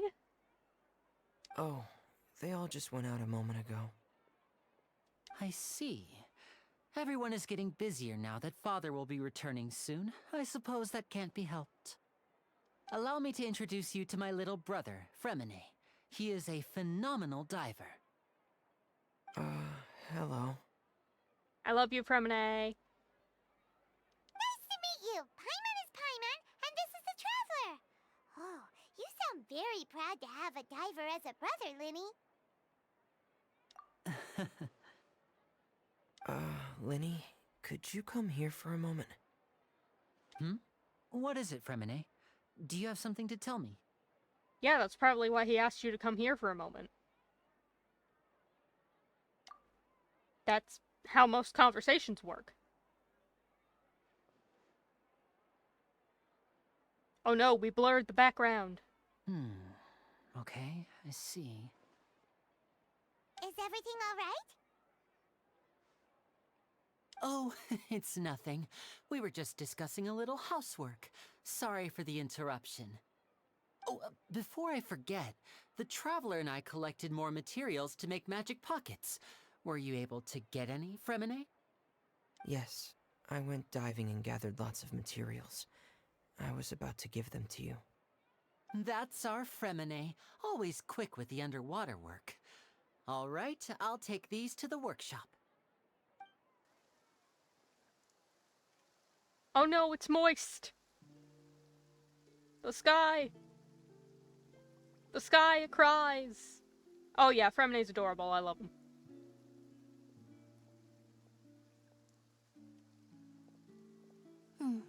Looks like rain. Oh, you're right. But wasn't it clear and sunny just a moment ago? Fontaine's weather sure is weird. It's also really tragic once you know one singular piece of lore. I'm gonna hold on that, but... oh boy. I'm afraid that's just how it is here. It often rains on days where there are trials being held in the Opera House, but don't worry, it'll clear up soon enough. What's wrong, Fremine? There's a legend about the rain that I tend to believe. It's said that a dragon of water once resided in Fontaine. Though we don't know where the dragon went, every time it weeps, the skies will cloud up and pour out rain. And there's your lore. When I was a child, my mother told me that if I wanted to go outside and play, I should yell toward the sky at the top of my lungs. Hydro Dragon! Hydro Dragon! Don't cry!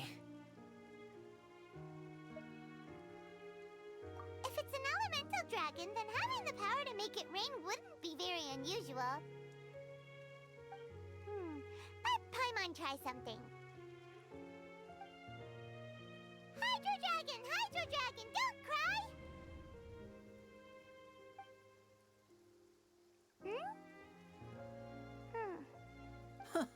Doesn't seem to be of any use. It is just a legend after all. You know, you might be a more popular magician if you understood the concept of romanticism. Or could at least play along. Which is so funny, because I've heard so many people talk about how Linny as a character is just trying to rizz up the Traveler.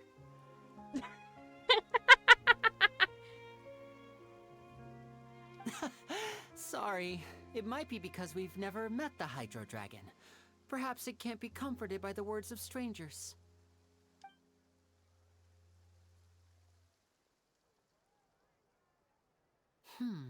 It rained for longer than I suspected. Oh, it's already getting late. Did we all just stand out in the rain for funsies? It's like, oh, let's wait for the rain to clear up, but also let's not go in the house. Let's just stand out here on the porch and wait.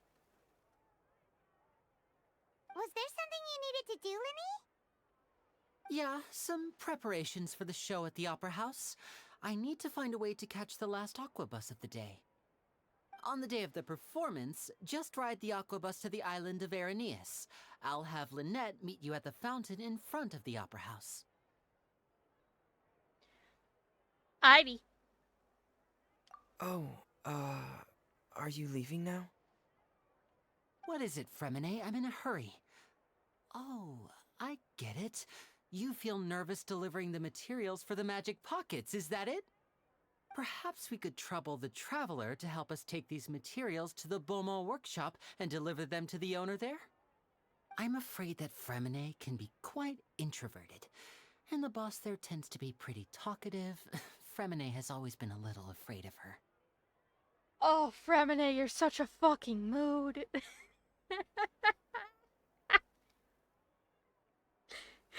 Fremine not wanting to go somewhere just because he knows that the store clerk is gonna want to talk to him is such a fucking mood. No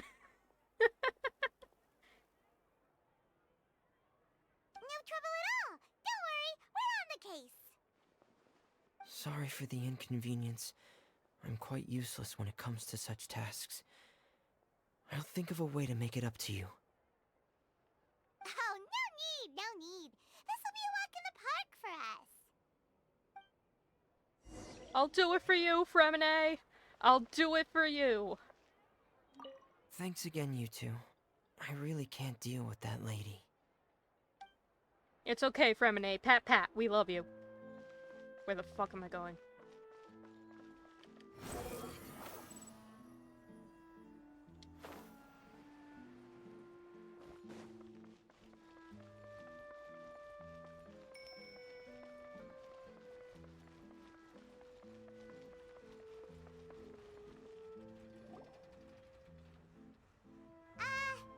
Hello? Is there anyone here? Oh, hello there. New customers? Looking to buy, or do you need something made? Or perhaps you're just looking for a chat with me. I'm here to provide you with materials. You will have nothing else from me. Oh no, we're just here to deliver some materials. Here they are. They're for making... what were they called again? Paimon, we're making tote bags. Ah, these must be for Magic Pockets. I could tell right away. I've already made several orders worth now. No need. They've already prepaid several batches worth. When they told me what they'd be using them for, I even offered them a discount. But they insisted on paying the full amount, saying that I had a business to run. It seems both their hearts and their pockets are made of gold. Worthy patrons. Whoa. So, is Linny actually loaded?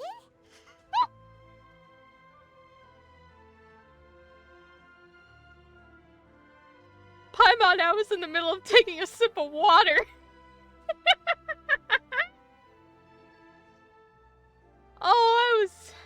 My mouth was full of water. I almost did a fucking spit take.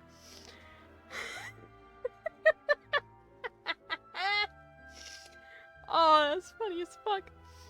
I can't say for sure, but who knows? Maybe there's good money to be made being a magician in Fontaine. For a second, I was just like, is Paimon...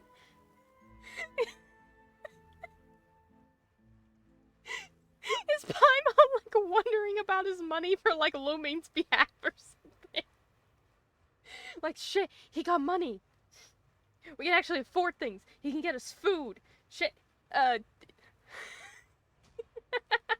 because again, we haven't seen much of it yet, but apparently he's gonna do a lot of Risen later on.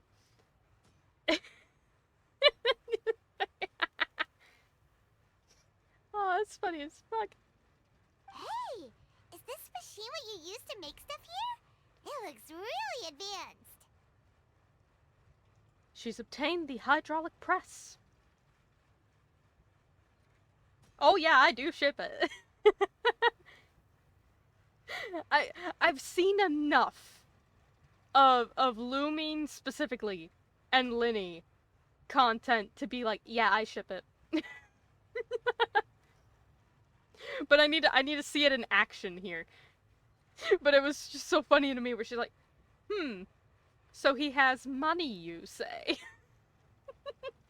like, what, are you checking for her? Like, Why use your hands when a machine can do the work? It would be a waste not to use the latest technology. And wasting is a kind of crime. okay, to be honest, I get it. Because it's just hammering the raw ore, but at the same time, that is slow as fuck. You would be better off with just a hammer.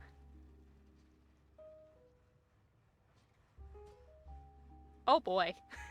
But where does a big machine like that get its power from? Well, it's a little complicated. I'm not sure I can put it in layman's terms for you. But basically, everything we usually use here in the city is powered by indemnitium. It's a type of energy that's produced from trials. Court energy. The city is run on court energy. It runs, oh my god. It it literally runs on drama. The whole entire court of Fontaine literally runs on drama.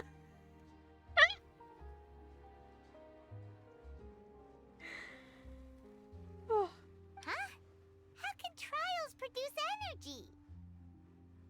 Well, I'm not completely sure of all the details myself, but basically, when a trial is in session, the Oratrice Mécanique d'Analyse Cardinale harvests people's belief in justice and converts it into energy to be used all around Fontaine. I cannot fucking hear Oratrice Mécanique d'Analyse Cardinale without laughing a little bit. Truly. It got turned into such a meme. And I know Nouvelette's gonna say it so many times later. And I'm gonna laugh. And we're gonna be in the middle of something like super important. And I'm gonna fucking laugh. Because it's because it's the Ortweek Magnalis that I'm now. So that's what its other function is? Paimon heard that the Oratrice was created by the Archon to make judgments. But Paimon still doesn't get it. How could something unreliable like people's beliefs be turned into a stable power source for these machines? Yeah, so Venti and Nahida both told us that belief is the very thing that gives the gods the power that they have. It's one of the reasons why Venti specifically is one of, if not the weakest god out of the seven. It's because he, going back in lore a little bit, in the Cataclysm, 500 years ago, Venti had to run back from Conria to Mondstadt because he had to go deal with Durin. Not my baby boy special child Durin, but the big boy Durin. Okay? And he had to go fight the big boy Durin with Dvalin, and the both of them kind of got a little bit corrupted because big boy Durin, for as sweet as a boy as he was, had poisoned blood. And his mom decided never to tell him that. So, he ended up basically corrupting both Venti and particularly Dvalin, during the Cataclysm in Dragonspine when they went to go save the city from him. Because he, was kind of bleeding poison everywhere. And then Dvalin kind of got taken over by the Abyss mages, and that led to the beginning of the game, where he's causing a ruckus. Meanwhile, during the past 500 years, Venti took a nap. Real big nap. To try and stave off the corruption. And then he woke up, pretty much exactly at the time when this game starts. And so when we meet Venti, like, just woke up from a big heckin' eep. Alright? And since then, he never took on the moniker of Barbados again, technically. I mean, he's utilized it a couple of times in very specific circumstances, but for the most part, as far as anyone else is aware, Barbados, the Animo Archon, has been just vanished for the past 500 years, right? So, a lot of people are still like, yeah, our god Barbados, but he hasn't been around, so there's not as much belief in him. And by proxy, he is one of the weakest gods. In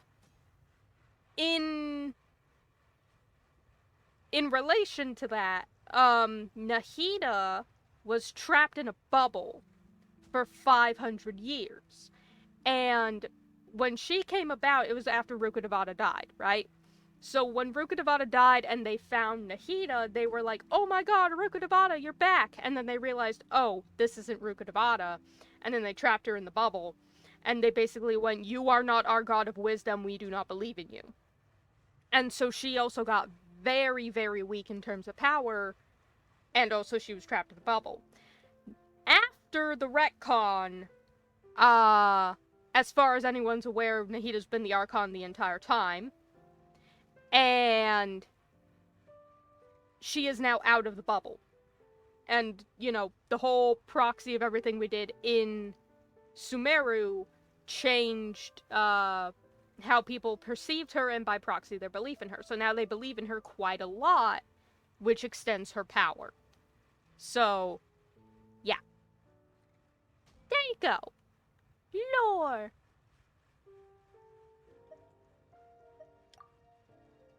Oh, yeah! So that means the Hydro Archon relies on the machine to take the energy created by belief and turn it into power for all of Fontaine, right? Even though I've never heard anyone really put it that way before, it sounds like it makes sense. Don't question us. I just went off on a rant. Besides Indemnitium, we have another type of energy called Pneumosia. It isn't produced by the power of the Archon, but it is unstable by nature. Even now, it still cannot be widely used by civilians.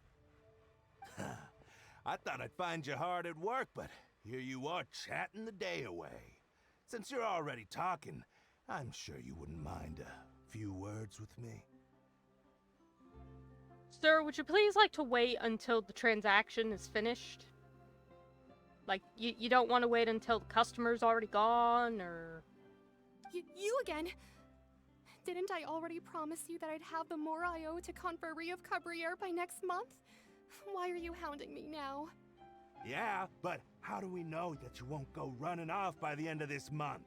I want 50% today. Wait, no, 70%. Sir, that's not how that works.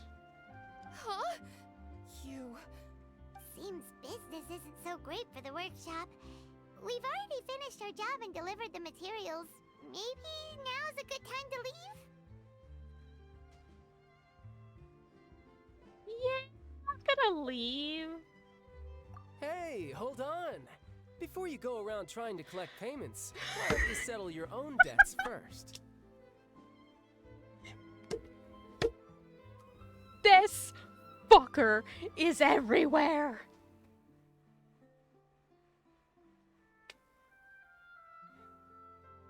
You bitch.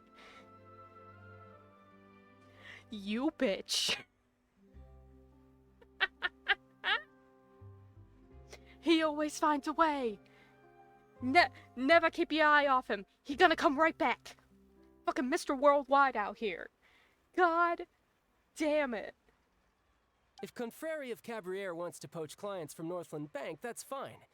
But I'm afraid you still owe the bank a hefty sum of mora. So why don't we work things out between us first, before you get back to your little conversation here? You're from Northland Bank. But we said we'll pay everything we owe next month. Why are you hounding me now? Oh, gee, that sounds familiar. Traveler, Paimon! I didn't think I'd run into you Just here in walks right Fontaine. past him. What are the chances? Hey, buddy, how you been? We're surprised to see you too. What are you doing here in Fontaine? You didn't want to stay in Snezhnaya? Oh.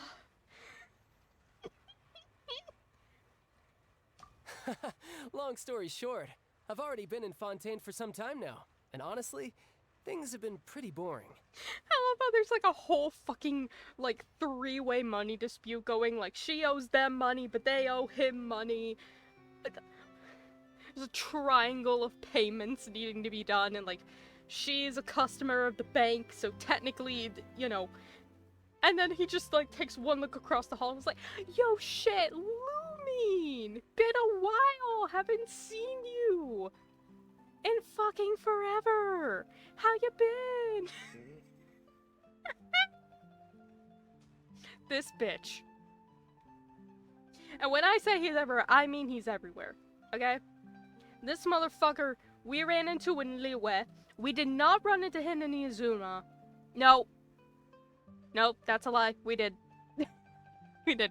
Not in terms of the main story quest. There was an event after that he showed up in, and the reason he was there was he was looking for Riku. And then he did not show up in Sumeru, but he is now here in Fontaine. So of the 5 nations so far, this motherfucker's shown up in 3. This bitch. But it seems that fate brought our paths together today. Not only will I have some good friends here now, but ones who always seem to find trouble. This motherfucker's dead in the eyes. Either way you look at it, it seems things are going to get a lot more interesting now. Okay, I do not know much about things that happen in Fontaine, but I am gonna give one tiny little spoiler. He tries to fight the judge.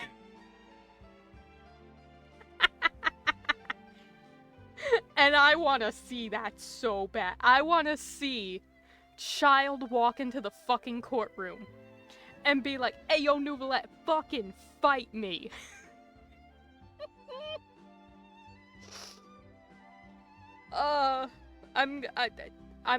I'm gonna have such a laugh. Pretty sure we'd want to avoid anything that you'd find interesting. Besides, our trip here has gone pretty well so far. Right, Traveler? Hey, you, Northland Bank boy. Aren't you forgetting something? Why are you reminding him of the fact that you owe him money? Don't interrupt. It's not often I run into the Traveler like this. Why don't you wait for me over there for a while? You are secondary. You kidding? Aren't you the one looking for us? You really expect us to sit and twiddle our thumbs while you catch up with your friends? You are secondary priority, sir. Shut your yap. Listen to me, boy. If you want your Mora, fine. Why don't you come and take it? Oh, he'll gladly do that. Hey, I just said not to interrupt. Oh, by the way, Traveler, the last time I took Tonya and Tusser ice fishing, Tusser said... Oh, what'd he say? Hey! That's way over the line! All right, boys! Let's see who has to pay up now! Yeah, okay. Can you at least let me finish one sentence? Fine. Though the bank told me not to get rough with our clients. You're the ones who started it. This is an act of self-defense. You two will have to be my witnesses, okay? Yeah, sure, go. Off you go. I'm sure this won't take long.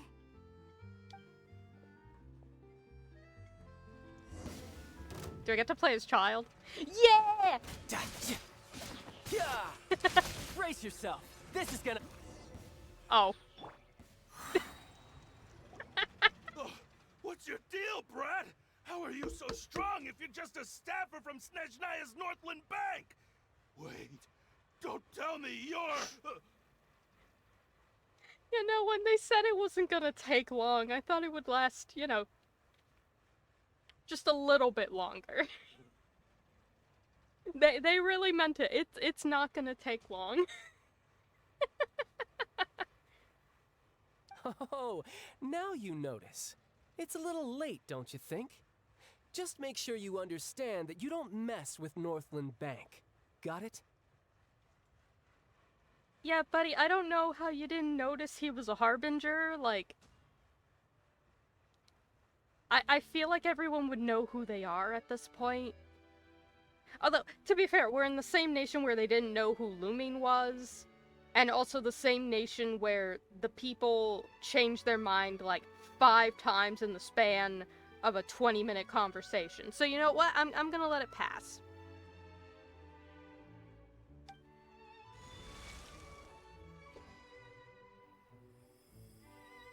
Huh?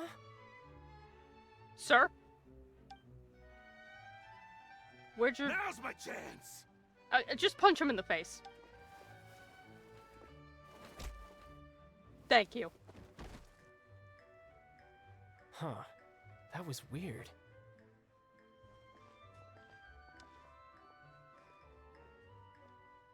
Doing good, bud? I'm not sure. It's as if I suddenly lost control of my hydropowers when I needed them. Maybe there's something wrong with my vision? Strange. How could that happen? First time Paimon's ever heard of someone losing control of their vision. Is it? I feel like it's not. It's been too long. Or maybe I'm just thinking of the Vision Hunt Decree, where people's visions just got straight up taken. Maybe that's what I'm thinking of. I could swear there was another time where someone couldn't control their vision, though. Never mind. It doesn't matter. If I want to stay sharp, I shouldn't be relying too much on my vision anyway. Besides, I always have my delusion in case I need it. So what are you doing in Fontaine, child? I don't see its work for Northland Bank. Well, I guess it's because I've been in a bad mood lately. Huh? What kind of reason is that? Wait, since when do you feel down about anything?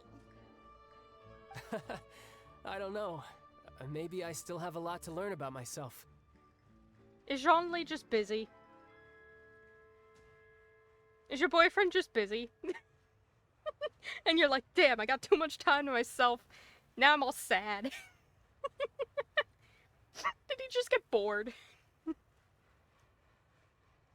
Or, ooh, I wonder.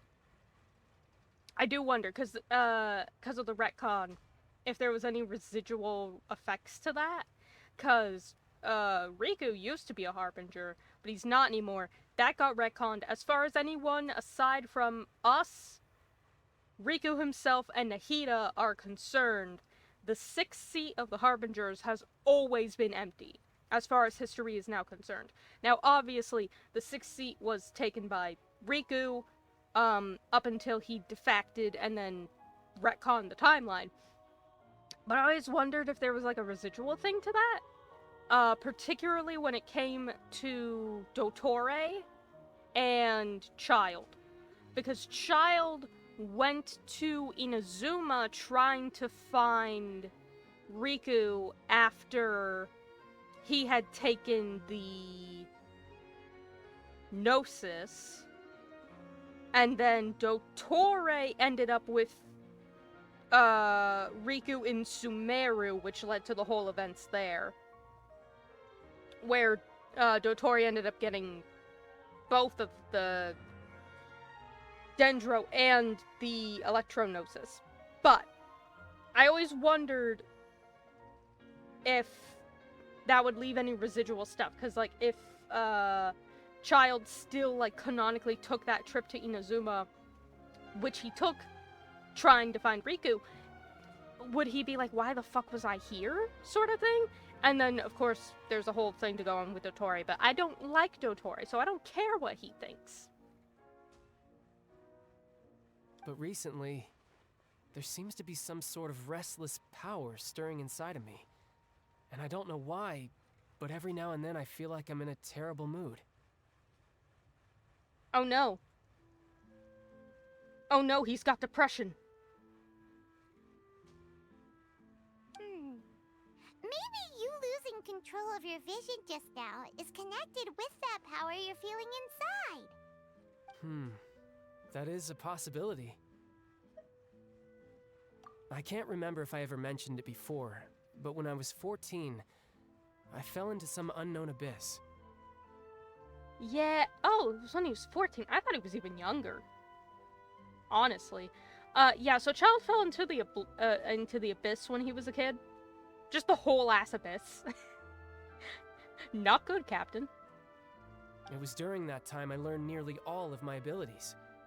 The one who took me under her wing and taught me was named Skirk. There it is! It's Skirk.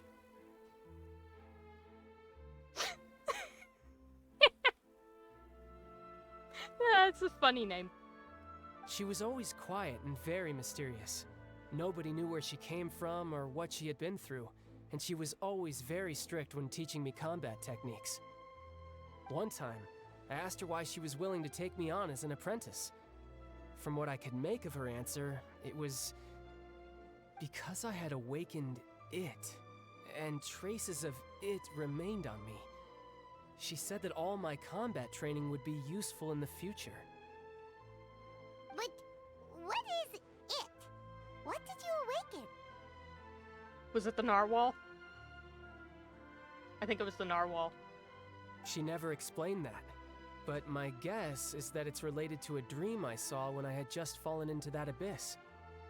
In my dream, I was in the deepest depths of the sea, and the boundless seabed was all around me.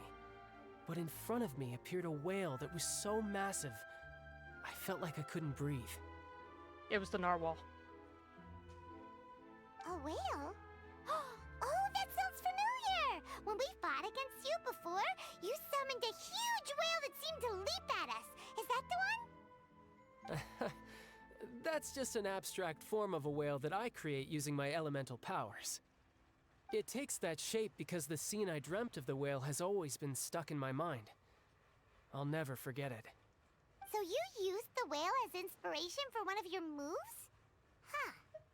Seems a little twisted to Paimon.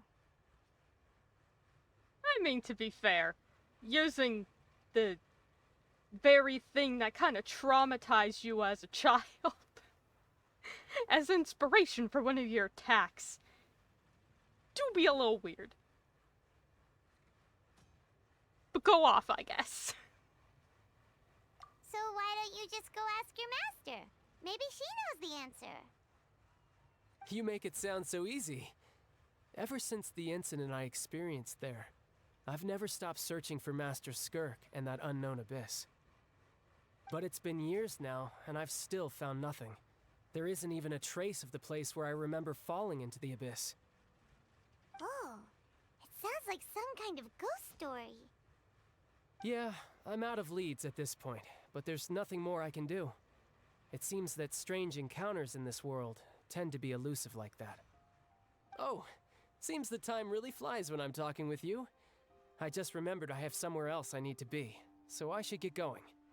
What? More work for the Northland Bank? No, it's more of a personal appointment. Lately, I've been sparring with some of Fontaine's official champion duelists whenever I'm feeling bored. Official champion duelists? You mean it's their job to duel? Yep, in Fontaine, before a criminal goes to court, they're given one chance to defend their honor by requesting a duel with an official champion duelist. Damn, they really said fight for your rights. The champion duelists are all powerful fighters selected from among the nation's best. And the duel itself is a no-holds-barred fight with no specified stopping point. So engaging in such a duel is regarded as a symbol of defending your honor. If a criminal manages to win the duel, they'll be acquitted. But if they lose, they'll have no choice but to stand trial. And the worst-case scenario is that you're simply killed in the duel. Though it's rumored that Fontaine has a death penalty, from what I can tell, no one has ever been officially sentenced to death. So really, the only people who opt to duel are those who have suffered a grave injustice in being accused, or those who greatly value their honor. Otherwise, why gamble with your life? I don't know, go ask Aventurine. He'd know. He'd certainly know. So, do many people actually get out of their trials by winning the duel? Apparently, it's exceedingly rare for anyone to actually win. Fontaine probably enacted this system as a way to show that the nation respects the honor of its citizens. Besides, none of the champion duelists are to be trifled with, which is exactly why I was itching to face them as soon as I got to Fontaine. This motherfucker just wants to fight everybody.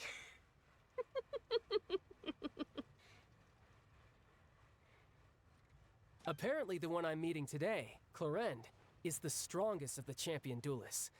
I had been asking her for some time before she finally agreed to face me today. He's been badgering Chlorine to fight him. Yeah. Yeah, that's him, alright. That's the boy. Alright. Well, that's child for ya. Paimon feels like we heard that name somewhere before.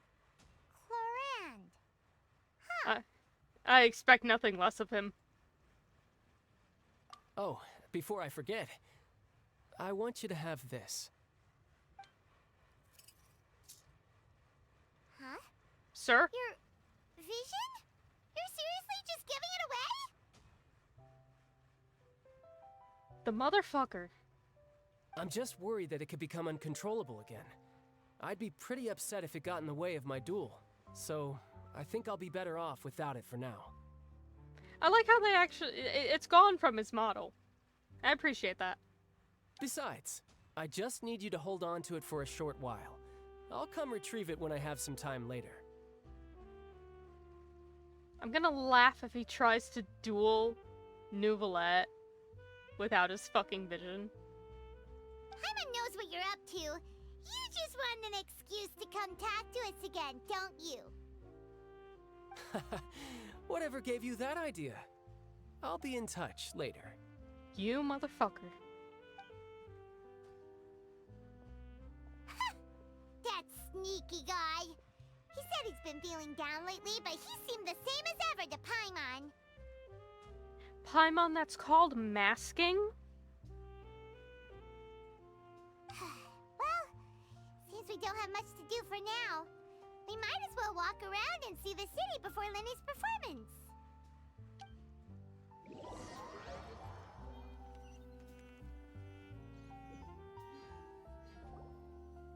Wow! Who could have seen that coming? The reporter who was barely around for most of the story was the murderer all along!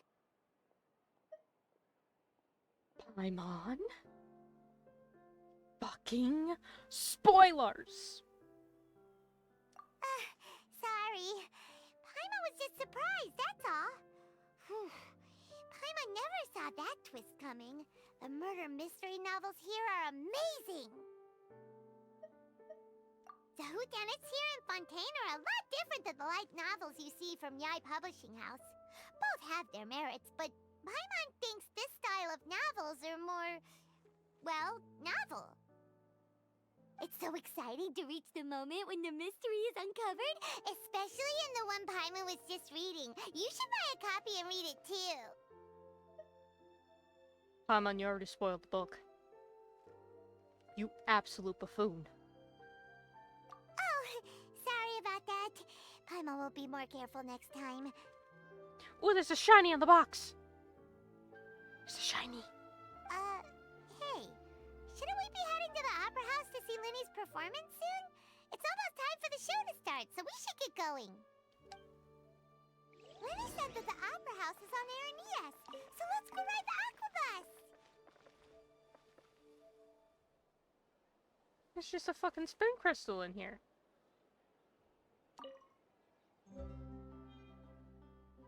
Yeah, alright. Where am I going?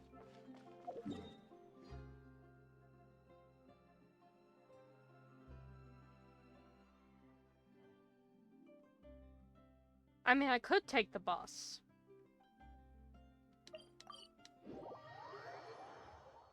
But I will not.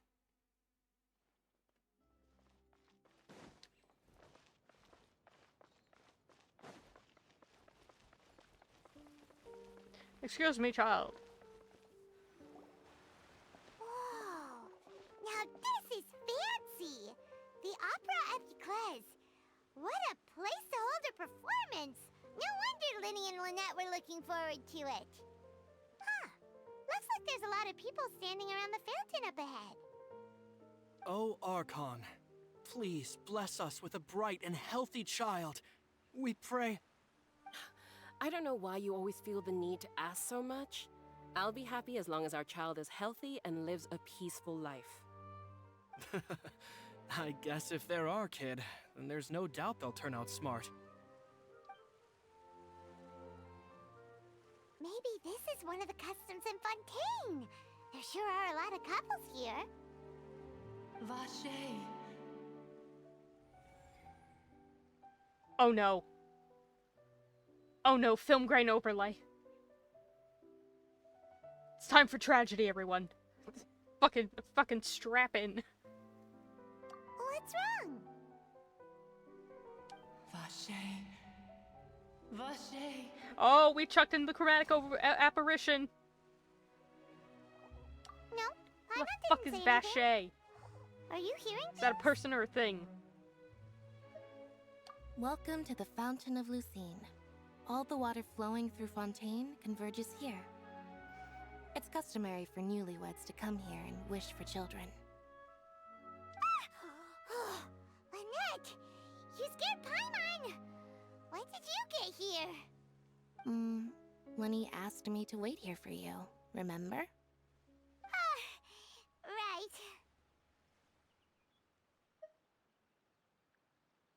So anyway, Lynette, I think I might be crashing out.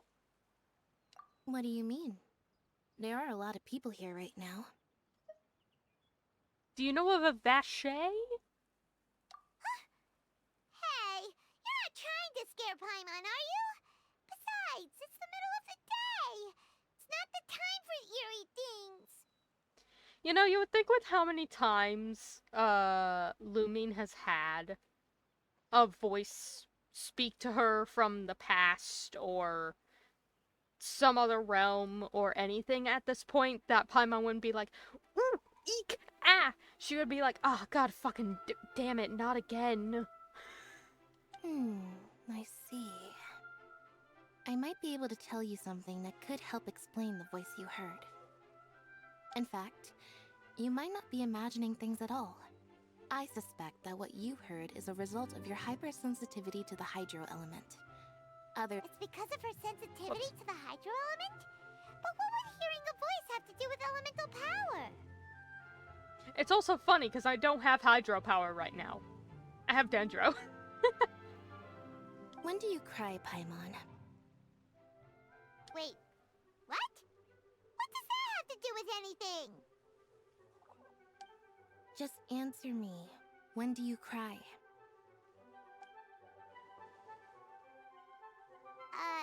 When Paimon's really sad? Oh, and when Paimon's super happy. Oh, and also when Paimon's really, really scared. Nice, concise list. Then you should understand that tears contain your most intense emotions. Like I just mentioned, the Fountain of Lucine is where all the flowing water in Fontaine converges. Even the tears that fall to the ground will eventually gather here. So maybe what you heard was the intense emotion coming from someone's tears. So, what did the voice say? Huh. If you were hearing their emotions, then Paimon wonders what happened to them. A bird randomly died. I don't know what got it. There's just a fucking fowl in the middle of the road behind Paimon.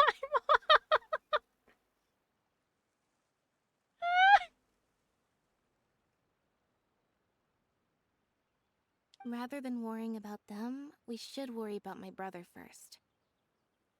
Don't let that calm look of his fool you. He tends to get pretty nervous just before a performance. So chatting with Linny might help him relax a little before he goes on stage. Oh, right. That makes sense. Let's go in and see Linny. Alright. Let me get this fowl first. Hell yeah. Also, I want to see something.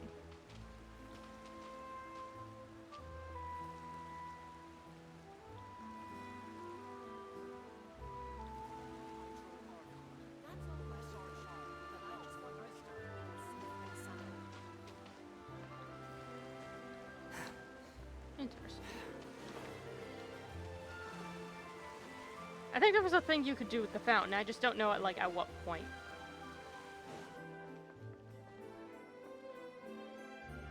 Okay.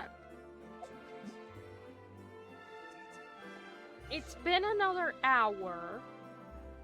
So let me take another real quick break before we go in. Because once again, I need more water. We will be back in another minute.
test.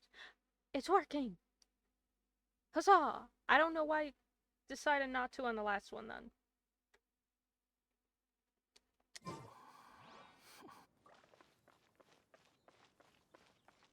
Off we go.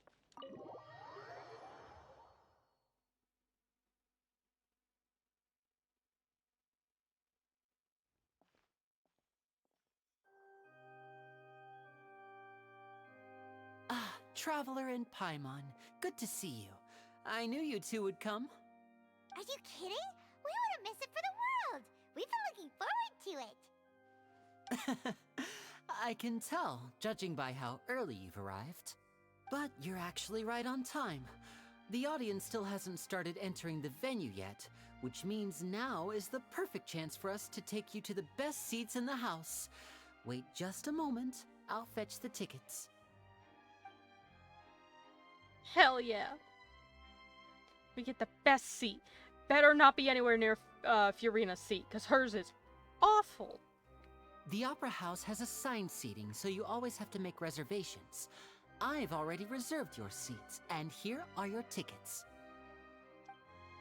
Ooh, front row seats! Thanks, Linny!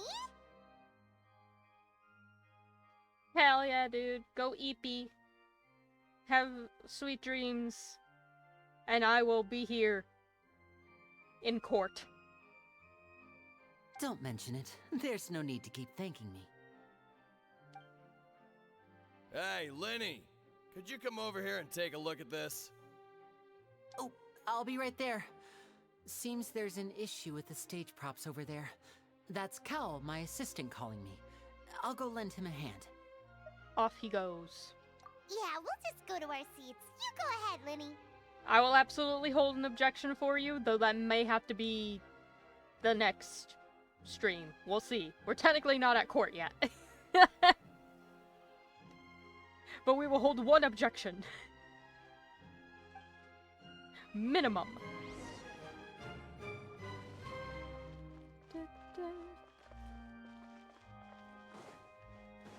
Okay, let me see something.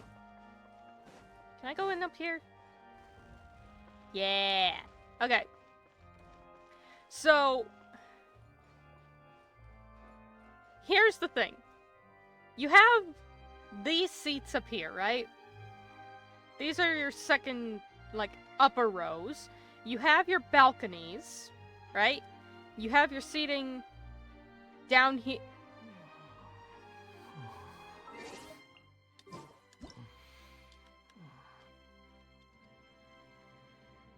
Enhance.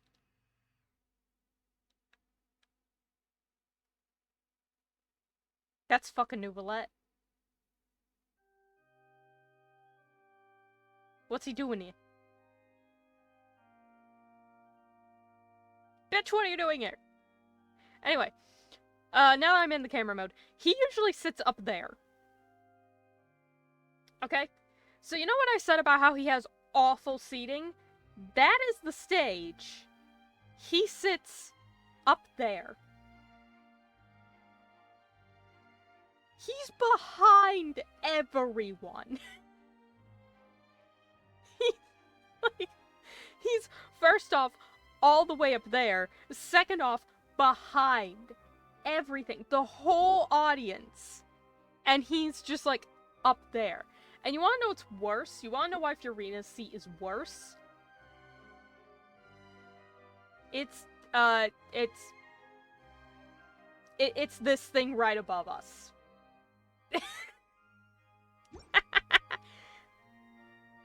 Hold on, I gotta see if I can do it. Oh boy. Okay, we can do that. Oh no, they won't let me climb! You bastards! Okay. That's her seat up there.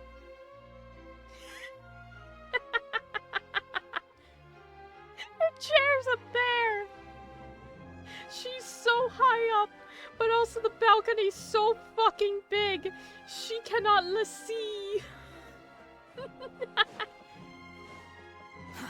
Too slow. And like,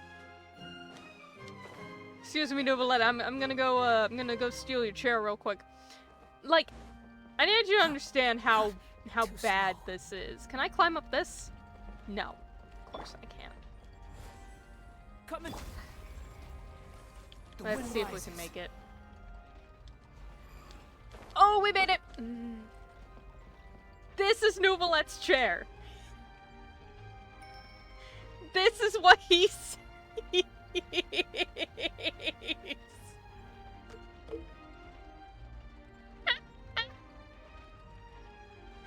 This is his viewpoint. And that's Fiorina's chair. Okay? So, also, if you hear the mechanical whirling, that's the fucking thing behind him. So he gets to listen to the mechanical click-clack the entire trial, see fucking nothing, and then, like, stare at the whole audience and, like, the top of Fiorina's head. And it upsets me a lot that I can't go up there right now, but, like, this is Nouvelette's viewpoint. Motherfucker can't see shit unless he's standing right here. And even then, it's still a really bad viewpoint. Like, buddy. And now he's just sitting there watching me watch where he sits.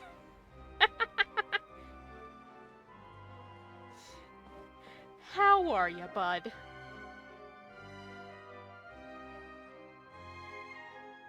Oh, these should be our seats. Come on, let's sit down.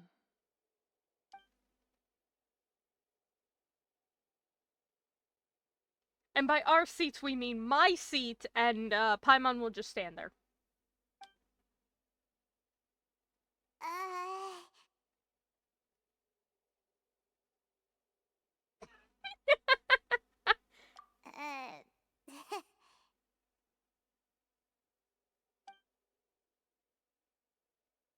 Hey, Traveler. Maybe we should strike up a conversation with the person next to us. Since we're sitting together and the rest of the place is practically empty still, it's kinda awkward if we don't say anything. No. No, it's not. Just don't be saying shit. Sit in silence.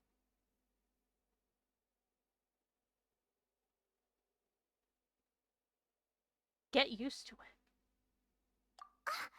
You little... Of course you put this on Paimon. I like how she's whispering as if this isn't a fucking opera house. Where, you know, it's a grand space where the sound echoes off the walls. And there's literally only 3 people in the room. Excuse me, I did not realize you felt awkward. I am terribly sorry. No, you're fine, bud. I would be perfectly happy to chat with you if that is what you would like. Oh, so you heard all of that, did ya?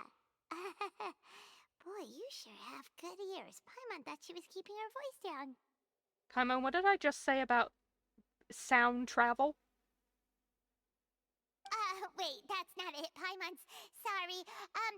Paimon's the one who was being rude, talking under her breath like that. So, let's talk, but, what should we talk about?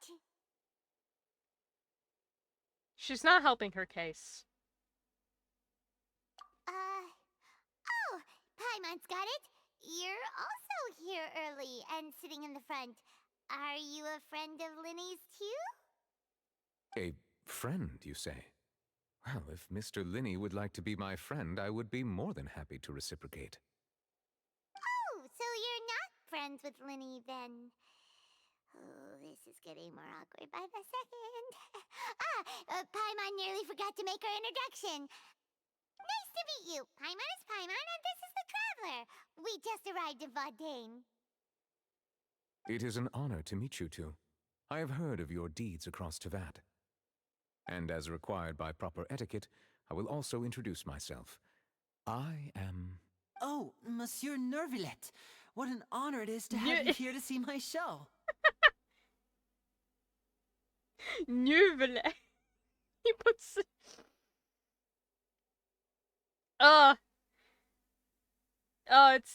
It's always fun hearing how everyone pronounces things differently. Also, y'all remember what I said about him having killer boots? He's got some killer fucking boots. Let's be real. Ah, Mr. Linney. I should say it is in fact an honor for me to see your performance in person. Wait, Neuvillette? Could he be... Hmm? I saw you all chatting just now, but it seems you still don't know who Monsieur Neuvillette is. Allow me to introduce you to Fontaine's Chief Justice. That seat is always reserved for him. It wouldn't be too much to say that he's the symbol of justice and honesty here in Fontaine. We sat in that seat. We know what that seat looks like. Ooh, sorry for being so rude just now. Paimon had no idea you were such an important person. No offense taken. Being Chief Justice is merely what I do for work. Nearly every person has their usual reserved seat, so I'm not so special, really. And by the way, I should probably let you know, even though I would prefer not to, there's someone sitting up there in the VIP seats that has been striking a pose for quite a while now. She's been up there the whole time. It's funnier because we were in Nouvellette's seat and we did not even see her. If she's been spawned in the whole time, the fact that we couldn't see her at all should tell you how she can see. I believe she is trying to give you a most elegant and impressive first impression. Motherfucker, I can't see her at all. So I think you should take notice of her sooner rather than later. Otherwise, she may become flustered. Buddy, if she wants me to take notice of her, she's gonna have to come to the front of the balcony. Yeah, we cannot see her from that angle. We cannot see her from that angle. Oh, it's Farina, the Hydro Archon. Huh. She sure has a smug and satisfied look on her face. Guess she has no idea that you saw right through her act. Paimon, it's still a big hall. There's only 5 people here. Sound travels. Very good. That is for the best. No need to pay her any more attention. We may now enjoy the show. No, I want to go in your chair again, actually. Huh? So is this what things are like between the Chief Justice and the Hydro Archon? All right, please wait just a moment longer. I've pretty much finished my preparations, and the performance will start as soon as the audience has made their way to their seats. Yay! The show's finally about to start! Paimon can hardly wait!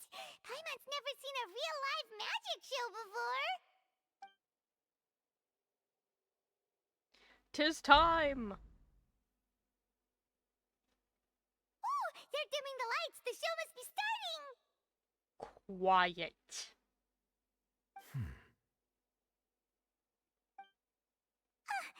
Sorry. Paimon will try to stay quiet. Welcome, one and all, to the Opera Epiclese. I am the star of today's show, Linny.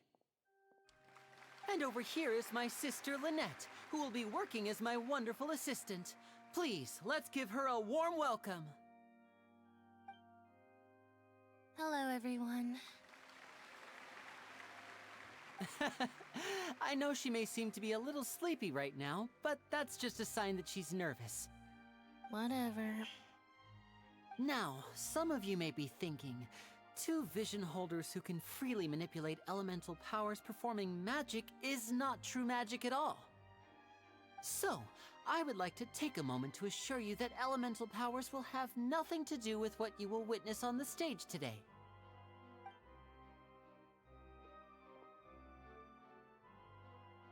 Both Lynette and myself have removed our visions for the show. That way, even the gods won't be able to help us.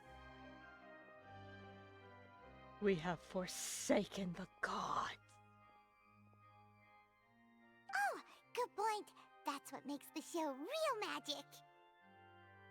Now, without further ado, let the show begin. Lynette will now exit the stage to make some preparations.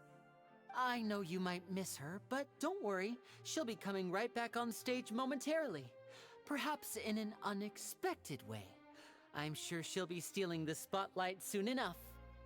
Oh, and before I forget, there's one more thing I should say. You never know what can happen in the blink of an eye. A magician's greatest skill is making things disappear or appear. The possibilities are endless.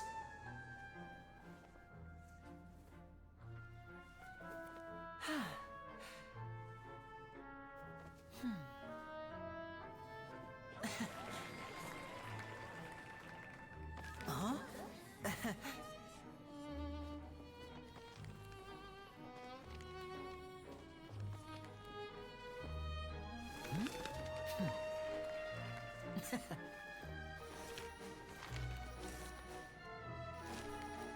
But this isn't what you came for. These little tricks, you've seen them all before. So it's time for something truly extraordinary, don't you think? This one's a little tricky.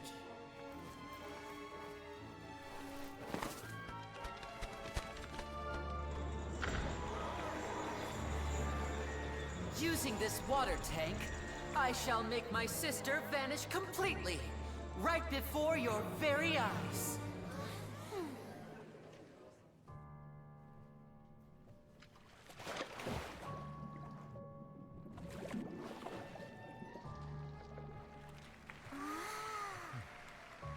It's actually quite simple.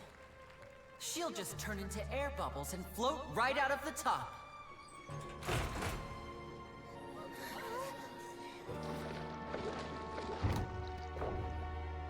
Oh no! I told them to check all the props carefully. With the lid on, even air can't escape. An amateur magician would be getting very nervous right around now. Luckily, it's me on stage, so let me show you what a true virtuoso can do.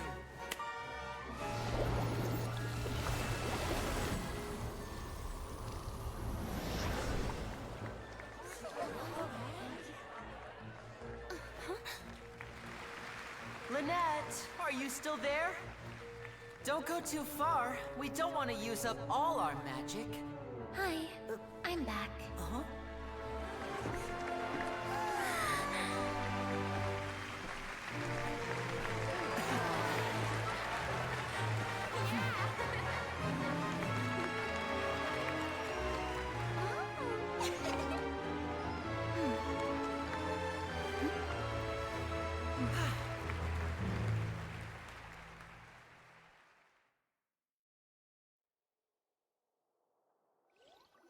Short show. Whoa! What in the world just happened? How did he do that? Paimon didn't see him do anything! Wasn't Lynette inside the water tank? How did she disappear and then reappear out of nowhere? Paimon, he ain't gonna tell you. If we could see easily through his tricks, then that would mean that his skills are still lacking. To appreciate magic, you should focus on the show happening on stage, rather than getting caught up in trying to see that which has been intentionally hidden. He gets it. He gets it. Guess you're right. Paimon couldn't believe her eyes when Lynette reappeared. Amazing! Thank you everyone. I'm glad you enjoyed that performance. But our magical journey has only just begun. I've prepared even more astonishing surprises for everyone here. The magic of transformation and disappearance can go far beyond what you've just seen. I'm sure many of you are thinking that escaping the water tank was impressive enough. But Lynette is still my assistant after all. In which case, I have ample time to make all necessary preparations. So, for my next trick, I will require the participation of one lucky audience member. Please, if my assistants could bring out the magical boxes now. There are 2 boxes and only 2 boxes. One is here and one is there in the aisle among the audience. I'm sure many of our clever audience members have already guessed our next magic trick. A swap! Our lucky audience member and I will each enter a magic box. After 1 minute, we will each emerge from the opposite box. Now please, everyone pay very close attention to the box you see here. Don't give me any chance to make a move. Wow, how's he gonna do this? I do know one thing about magicians. It's a very, look at this thing, right? And then you look at the thing. And then while you're looking at that thing, something else happens. So he's very, keep an eye on me in the box. Don't let me make a single move. So that everyone's attention is directed on the stage box and him, and not on the box in the aisle. Hey, do you think this is all magic tricks, or does Lenny have actual superpowers? Let me watch. The lucky audience member will be generated by this random number selector. It selects numbers entirely at random. Even I don't know who will be chosen to participate. Now then, let's begin. I can't read that font. Let me see. Oh, row 7, seat 3. Congratulations! You now have the chance to experience magic firsthand for an entire minute. Please, come forward. My assistant will take you beside the magic box. I'm sorry, it might be a little cramped inside, but no need to feel nervous. We've carefully arranged everything for you to be as comfortable as possible. You don't need to do anything, but no matter what strange things may happen, don't come out of the box. If the magic is interrupted, who knows where you might end up? You might even find yourself in the Fortress of Meripede. Ooh. Oh boy. For anyone who does not know, Fortress of Meripede is basically prison. Like their equivalent of Alcatraz level prison. Oh, okay. All right. Before I enter the magic box, there is one more thing I need to ask the audience to do. Could you all give me a countdown? Like this. 60, 59, 58. Just keep counting down. You can go a little faster or slower if you like. I won't be able to see anything in the pitch black box, so I'll be relying on your voices to know when time is up. Oh, and no tricks now. If you quickly count from 60 in just 30 seconds, then I'll be in a tough spot. Ooh! Paimon kinda wants to count faster after hearing him say that! To be fair, you can only fuck with the tempo so much. No, that won't do. I can see it in your eyes. You still can't be trusted. Let's practice together. Come on, repeat after me. 60, 59, 58. 60, 59, 58! That's right, perfect. Keep it going. All right, I'll see you all on the other side once you've finished counting. 54, 53, 52? Huh? Why aren't you counting, Neuvillette? I am counting in my head. I think things are exciting enough in here as it is. It's such a me thing. I don't like these sorts of things where you all have to, like, shout out in the crowd. I'm like, yeah, I'll just count it in my brain. Good enough. Or I would just not even count. I would just be like, yeah, everyone else is counting. Good enough. Merely a consequence of my identity and personality. Do not worry about me. Just enjoy the show. Mood. Oh, alright. You look so serious that Paimon thought you might be feeling uncomfortable or something. 40, 39, 38! Mr. Linney, are you all right in there? Is everything ready? Yes, I'm fine. I'm just double-checking the direction of the magic. It would be a disaster if we get sent to the wrong places. For example, midair right above the audience. Even though he's saying that, Lenny doesn't seem nervous at all. Ah, what was that noise? Did you hear it too?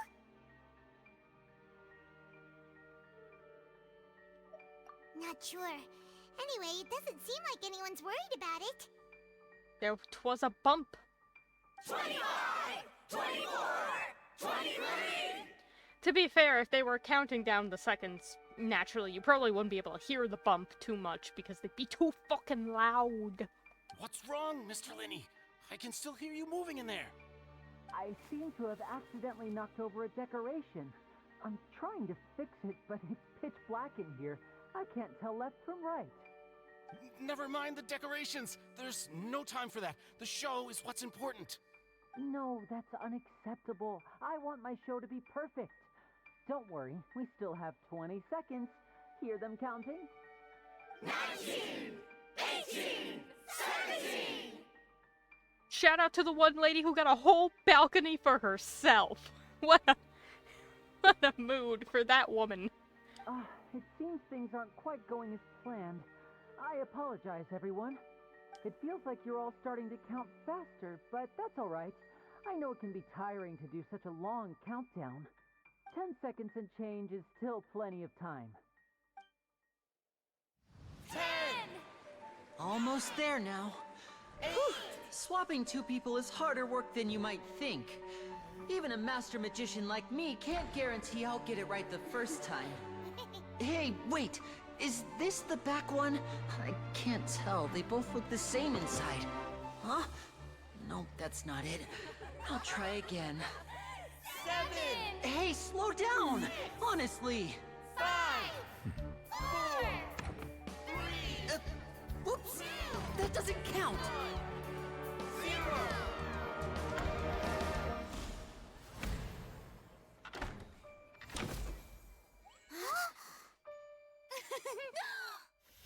Ta-da! Huzzah!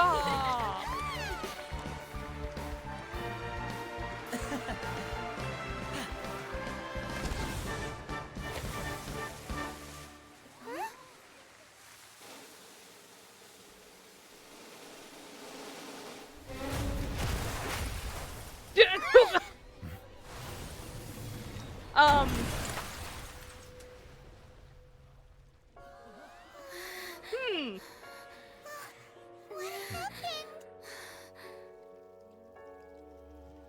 Okay, I don't think that was supposed to be the case. Oopsie doodles.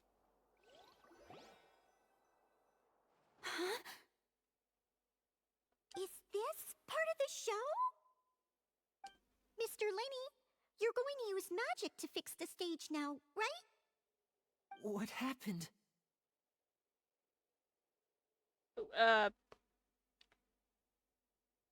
Your Honor, my client is innocent on account of whoopsie doodles? Whoopsie daisy? Oh no. Maybe this isn't part of the show. The girl was still in that box, right? This performance is over. Medical staff with me. Guards, secure the scene and detain all the performers. Seal the exits. No one is allowed in or out at this time. Ooh. Yes, that's right. If this was just an accident, then we must investigate the cause. But if this was all part of some scheme, then those accountable will not escape the judgment of the God of Justice. No need to be alarmed, you two. We'll get to the bottom of this soon enough. Oof. Unfortunately, we went from magic the to person murder who's real in the quick. magic box has been pronounced dead. His name was Cowell, one of the assistants in Linny's magic troupe. Apparently, the fireworks on stage ignited the ropes that were suspending the water tank, which then caused the tank to fall onto the stage. As of now, we are still not sure why we found Cowell in the box, rather than the guest from the audience. And after an initial search of the area, the guards have confirmed that the girl is nowhere to be found. It appears that this incident was not merely some mishap with the performance. And there are many indications that it is connected with the case of the serial disappearances of young women. The serial disappearances case? God fucking damn it. That's the case that Charlotte mentioned before. Women keep getting lost left and right. Keep walking into boxes. Keep walking into fucking magic boxes.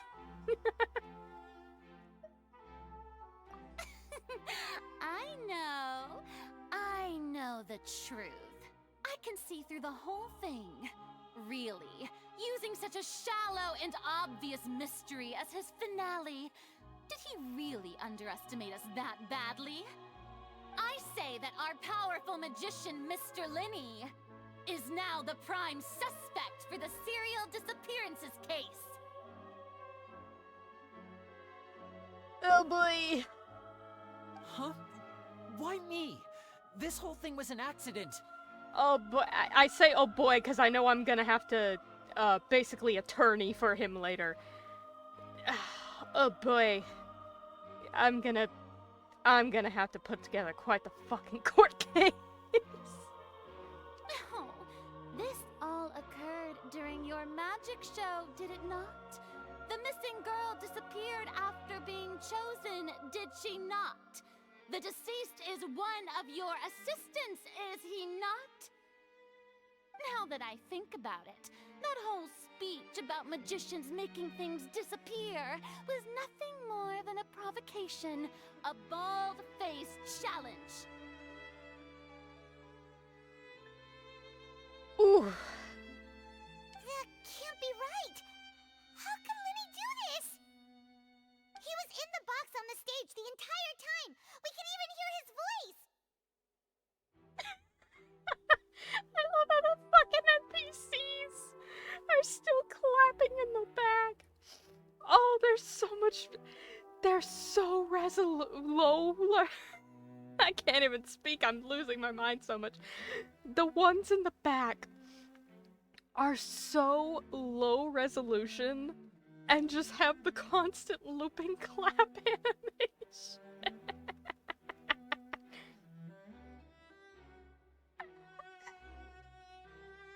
Besides, before the show, he told us that he would like to catch the criminal behind the disappearances.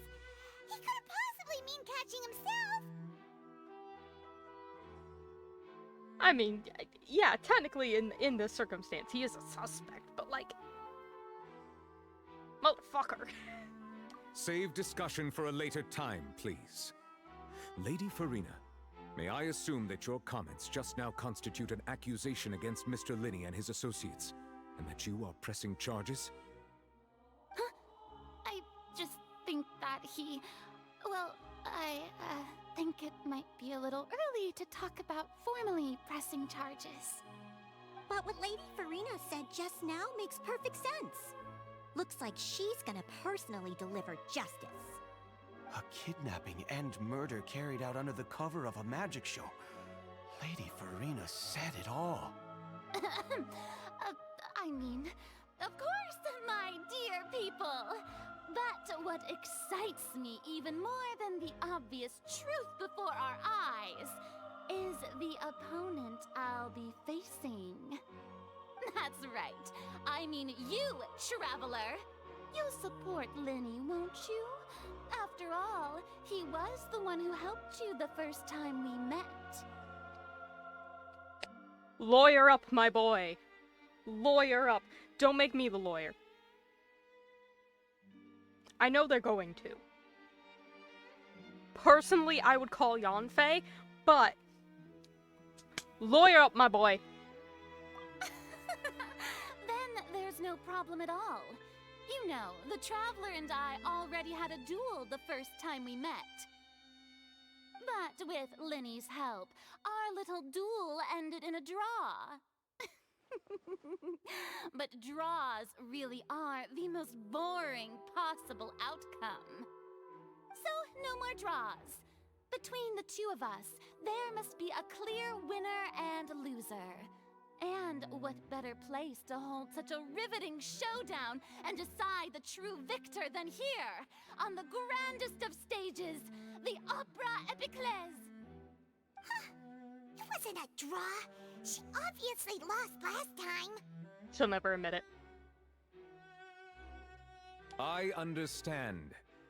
Charges have now been pressed, and as such, a trial is in order. Well, Traveler, seems Lady Farina has set you in her sights. But putting her dramatic rhetoric aside for a moment, I would like to ask you, are you willing to act as Mr. Linney's attorney and defend him in this case? Yeah, I did one quest with Yanfei. I've played Ace Attorney. Yeah, I'm qualified enough. Very well. The trial will be held a day from now in the Opera House. Both sides may investigate the scene to build their cases and search for the truth. Linney and his troop are all potential suspects and shall remain within the Opera House. The audience may begin to leave in an orderly fashion once they have been cleared by the guards. A day isn't that long. Let's see what kind of case this big shot outlander can build in such a short amount of time. I'm really quite looking forward to hearing it.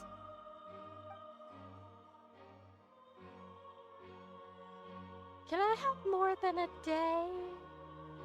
Lenny! I kinda wanna play a Sumeru event before it ends. I'm a little bit busy. Sorry about everything that happened just now. Were you frightened? Of course! Who wouldn't be scared after witnessing an accident like that? Yeah, I'm a little shaken up myself. How could this happen? And poor Cal. I know you already claimed that you would defend me, but now it's just us talking. Tell me, do you think I could possibly be the murderer?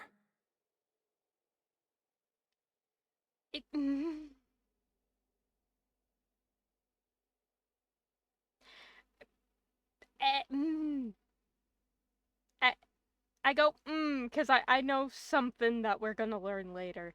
I'm gonna go full Phoenix Wright. I believe in you 100%, buddy. I know you didn't murder anybody. I'm absolutely gonna defend you. We're gonna win this case, and then, like, immediately turn around to, Paimon, who is basically our Maya, and go, I have no fucking clue what I'm doing. I have no idea. I don't know if we're gonna be able to get through this. Where the fuck is Edgeworth? Good to hear. Thank you so much for trusting me. I'm sure everyone sees me as the biggest suspect at this point. But, if you ask me, the whole thing is mysteries layered upon mysteries, such that all that's left is confusion. I don't know whether what happened there on the stage was purely an accident or not, and I don't know why poor Cal was in the box. As for how that girl chosen from the audience could suddenly disappear, I'm afraid I don't have any answers either. If someone tampered with my performance, then we need to figure out what they did. Even a skilled and knowledgeable magician like myself couldn't pull all that off in just 1 minute. I mean, but it did happen. Some way, somehow. Which is precisely why we need to investigate. As this book says, the impossible could not have happened. Whatever happened must have been that which is possible. Oh no. Oh no. Paimon, stop. Cease. Paimon bought them when we were reading at the bookshop in the city earlier. Pretty cool, huh? Cease. Don't worry. Paimon used her own savings to buy them. It wasn't from our travel funds. I think they look cute on you, Paimon. You have good taste, Lynette. Cease. That's the right attitude. Feeling depressed isn't going to help me now. I need to get back to my normal self. But with the guards watching our every move, it's going to be especially difficult for Lynette and I to prove our own innocence. Good thing you agreed to be our attorneys. Thanks for that. We'll be counting on you. I am most certainly going to have to consult legal counsel. Do you think it's possible for us to go all the way to Liyue Harbor and back in the span of a day? Like, canonically. Do you think we can do that? Can I grab Yanfei?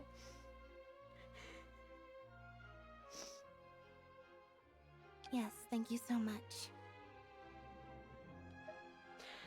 Oddly enough, I am used to it. I've had to attorney before. Yeah, just leave it to us. Oh, since we're going to start investigating, Paimon has a question first. Where did Lynette go during the performance? Oh, well, I'm afraid that would involve some of our essential trade secrets as magicians. The secrets behind our magic are past saving, Linny. I suppose you're right. The truth behind our tricks is going to be important evidence that will be weighted during the trial. 'Tis truly a pity. As a magician, our magic show is a work of art. We've poured countless hours and spared no effort in perfecting it. But if revealing our secrets will help you uncover the truth behind what happened, then it will be well worth it. We should go somewhere else if we're going to discuss our magic tricks. We'll go speak with the guards, and in the meantime, you can go investigate the stage and the seating areas. Alright, let's go have a look while the investigation teams are still here. Detective Paimon is on the case!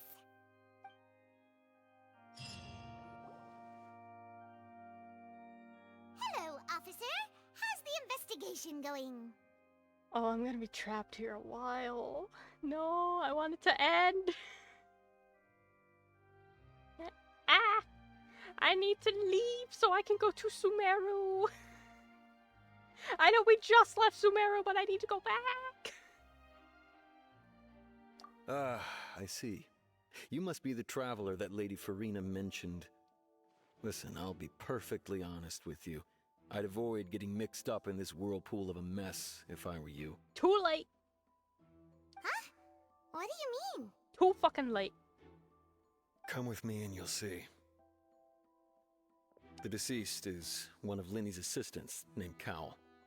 Even though he hadn't joined the troupe long, he was hardworking and everyone generally liked him. The assistants are usually in charge of setting up and inspecting the props, as well as assisting with the show and keeping the crowd engaged. Once again, they show me something while I have water in my mouth. I was taking a sip and suddenly here's the fucking outline on the floor. And it's the most cartoonishly shaped blob of thing on the floor you can get. Oh my god.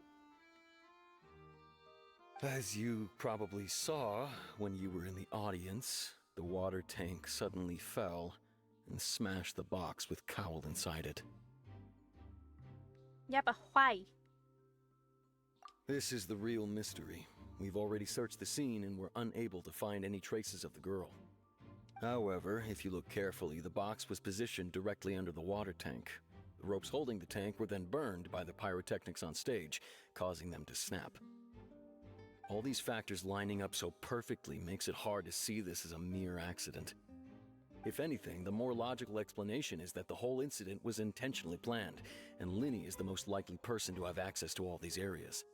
But he doesn't have a motive! She's gonna wear those glasses the whole fucking time, isn't she?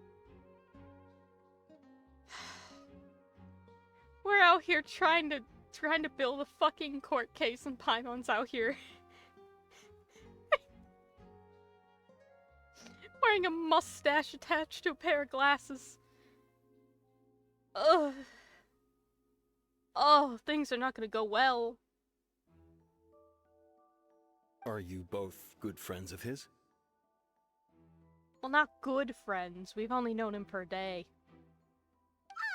Well, you can't say we're good friends, but we've known each other for a little while.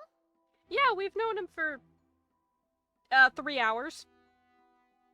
So in just a short time, he was not only able to win your trust, but even convince you to act as his attorneys. Yeah, it's been 3 hours. That's enough time. I know there's no such thing as magic. The real trick of a magician is holding the audience in the palm of their hand. I've seen a lot of cases, and I can tell you that people are the least reliable kind of evidence. But alas, they can also be the most reliable evidence. Sorry, I tend to be pretty straightforward. Just know that I'm warning you for your own good. And I appreciate it. Anyway, you may investigate the scene of the crime yourselves if you're curious. Who knows, maybe you'll be able to come up with some new evidence. Book! It's a court record! It's actually a court record. Oh, that's beautiful. It's actually a fucking court record. Oh my god. Oh yeah, we got a whole report. Awesome. Deceased identity. We just got a whole thing. Okay. I need to check something. I could examine the box. However, this is... Oh, that's... No, you can get out this way. Okay. I wasn't sure. Very, very important. Hey, you! Yes, both of you! Over here! I've been keeping an eye on you for a while now. Navia, my queen, the legend, the one and only Fontaine character I pulled for. I love you dearly. But I want to leave. I'm tired. I need to pee. I want to get out of Fontaine so I can do the Sumeru event tomorrow. Please free me. Huh? You mean us? That's right. If I'm not mistaken, you're also among those who wish to cut down the thorns and pursue the truth. No? And by the looks of it, you're not from Fontaine. Well, you're right on the more about that one, but who are you? Have you never heard of the Spina di Rosula? From mediating disputes and providing protection to solving conundrums, you name it, Spina di Rosula does it. And I, Navia, have the honor of being its renowned president. Though those who play by our rules call me boss. We love her, we stand her, she is a queen, she's a legend, and she deserves all the respect in the world. I'm Silver, her attendant. Pleased to meet you.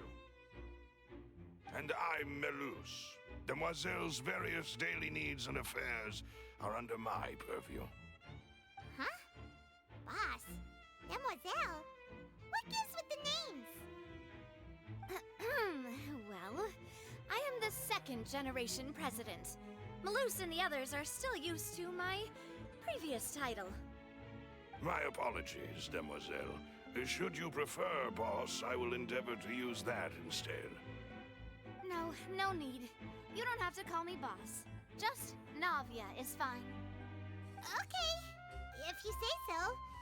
Not that we're members of Spina di Rosula anyway. All merely trifling details. Never mind. Now, back to the situation at hand. That's right. I've always kept an eye on the serial disappearance cases. My interest stems from a matter back from my father's time. Oh yeah, this has been going on for like 20 years, right? Yeah, okay. Judging from the look of things, I find Linny an unlikely mastermind. Really? We think so too! That's why we're looking for clues now. But how did you come to that conclusion? Intuition, naturally. My unparalleled intuition. I trust her 100%. Farina sure was quick to point the finger at Linny without any decisive evidence whatsoever, wasn't she?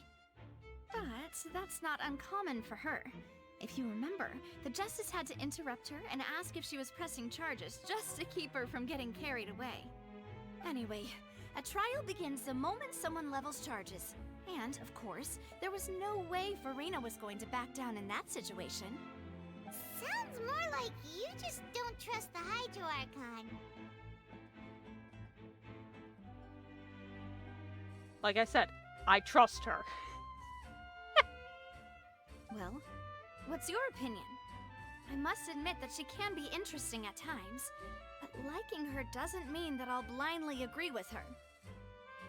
All right, I've answered your question. Now, it's time you answer mine. Wait a minute, did that answer count?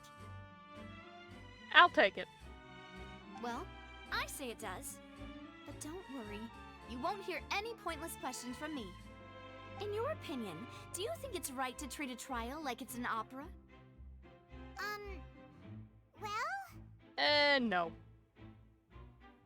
I mean, granted, you can take a trial and convert it into an opera, like, later down the line.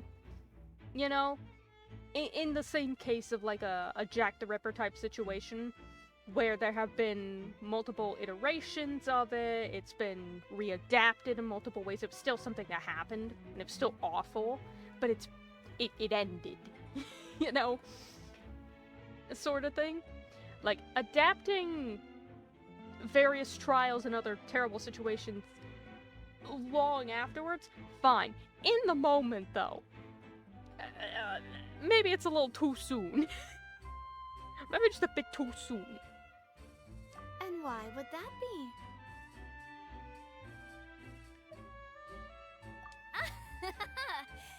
See, Silver and Maloose? I told you they'd be different. You looked at them in the wrong order. Most astute of you, demoiselle. I too think that the traveler's response was most excellent. No matter how wonderful the script or how fervent the audience's expectations may be, the trials that go on stage here must be based in fact.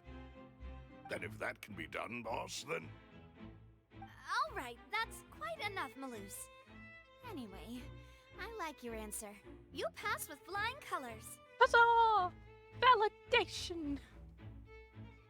Now, I need to make some preparations, following which our joint investigation shall commence. You two shall be my assistants. Wait! Since when did we become assistants? Oh, well, I can be the assistant, sure. Or your companion, if you like. I'm really not that fussy. That's more like it. This is why I like her. Far be it from me to brag, but I believe that Demoiselle's intuition will be instrumental in uncovering the truth. You wish to save a friend from false accusations, and we wish to unravel the disappearances. In this sense, our goals are aligned. You have a point. Huh. You're quite the talker, aren't you, mister? Why are you turning to me? And what about you over there? What do you think? You seem like you've got something on your mind. I have nothing to add. Fair enough. Oh, alrighty then. We'll be making some preparations first. Just be sure to let us know if they start revealing Linny's tricks. Thanks! Can I leave? Navi, I wanna leave. Speaking of that, I think magic shows would be very popular in Poisson. I can see that. Maybe I should try to learn some magic. If I could make things disappear, cleaning my room would be a cinch. You need not worry about such things, demoiselle. That falls under my duties. Oh, right. I love them. I wanna leave. They won't let me leave. There's a line to get out the door. Oh, I'm really locked in. Oh. No. Sorry. but no one can freely enter or exit the Opera House at the moment. If you wish to leave, you must register your identity with us first. No, we're not leaving. We're representing Linny and Lynette as attorneys, so we're investigating the case. Were you always guarding this entrance? Yes. After the Chief Justice gave the order, everyone coming in or out must undergo a strict inspection. So, the missing girl couldn't have left from here. At least, not from that point on. I doubt there was much opportunity then, either. Yeah, but you don't got proof. How can you be so sure, Well, because I was in charge of security near the entrance at that time. I couldn't see Linny's performance from here, which was quite a shame. Just my luck. But still, I did not abandon my post. And I stayed put no matter how loud the applause was. If someone had so much as even approached the door, I would have noticed it, let alone if they had tried to leave. We Melazines are good at that sort of thing, you know. So, it's safe to say the girl couldn't have left through here. Alright, thank you for your help. This will be useful info. I want to leave. It's daytime now. I want to leave. They might not let me leave until I get everything. Okay, given that that is the case, I need to take a break real quick. I'll be back in a moment. Hold on. I'm not even gonna I'm not even gonna put the screen on. Just fucking just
okay.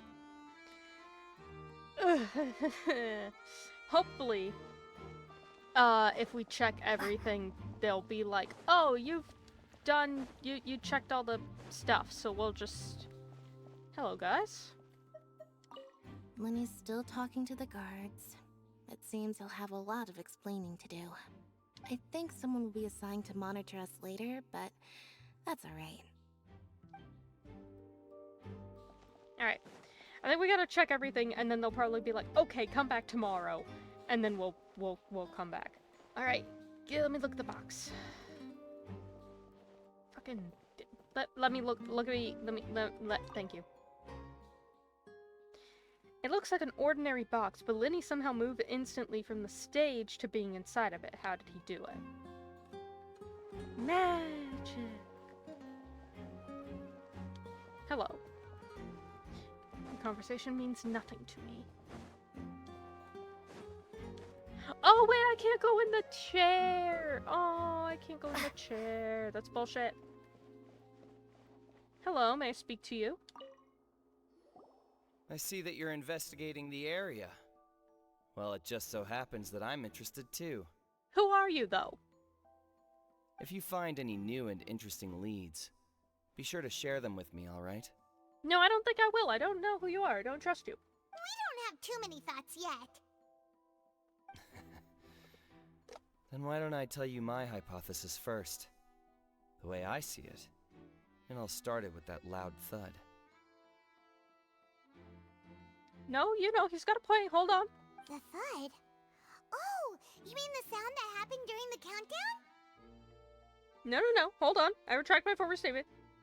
Bitch got a point. Yes, exactly. It wasn't terribly loud, but I suspect that most people heard it. It's just that everyone was awaiting the results of Lenny's trick with bated breath, so no one paid it much mind. But now that the incident has happened, the thud has become an important clue. That makes sense. So, what do you make of it? I'm of the opinion that it may have been the sound of Lenny's accomplice. Lynette, perhaps. Jumping atop the water tank, or something like that. And when the pyrotechnics went off, she cut the rope, sending the water tank crashing down. But wasn't the noise we heard too loud for that?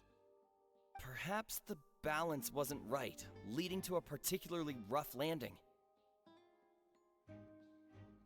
Yeah, then it would start to swing. Also, if she was on top of it when the rope was cut, the rope also fell. Wouldn't she have also fallen with the tank? Oh, that's true. I suppose I must reconsider. That does remind Paimon, though. What was with that sound? Sound! Alright. What about this conversation? Unimportant.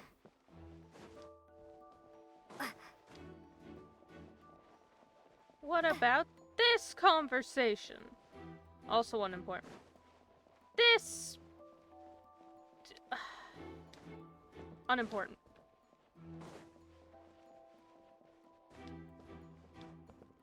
Okay.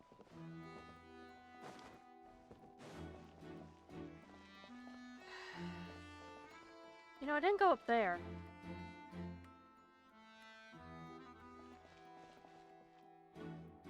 Shit. Have to check the balcony seats. God, I miss Riku. Can't fucking float around everywhere. Is this conversation important? Is this conversation? No. People are worthless to me. Okay. Spoke to you.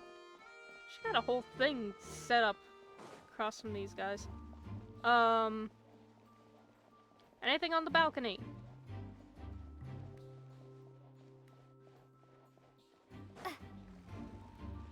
Hello, I'm here to investigate a murder.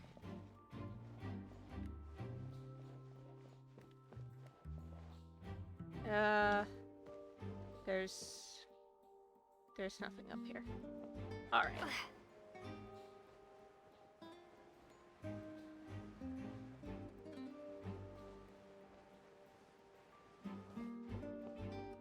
Unimportant. Oh. Hold on. Can't go there. I may speak to you.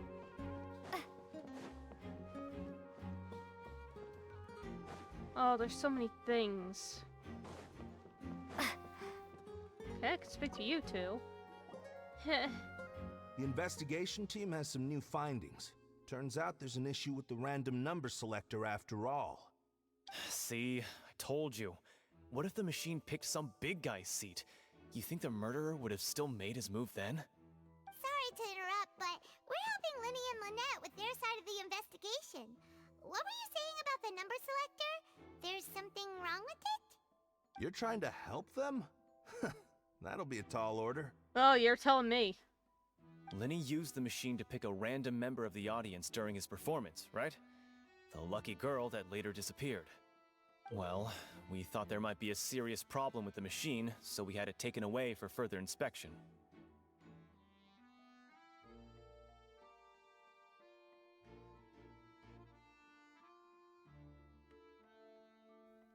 Oh, God. I had to do a heckin' sneeze. Ugh. It turns out that the seat number it picked wasn't random at all. The machine picks that same number every time. Well, yeah, no duh. I'm sure you already know that you have to make a reservation in advance to get a seat, regardless of whether it's a trial or some performance. In other words, Linny knew who would be sitting where from the very beginning. That much checks out. Linny reserved our seats for us, too. That also checks out for pretty much every, magic show. There's usually a random audience member. They're not random. They kind of have to be in on it, because half the time what they have the person do requires, you know, back-end knowledge, so. Bet you see why I was saying it'd be tough to make a case for Linny. Even though it's bad for Linny's case, Paimon had better write it down.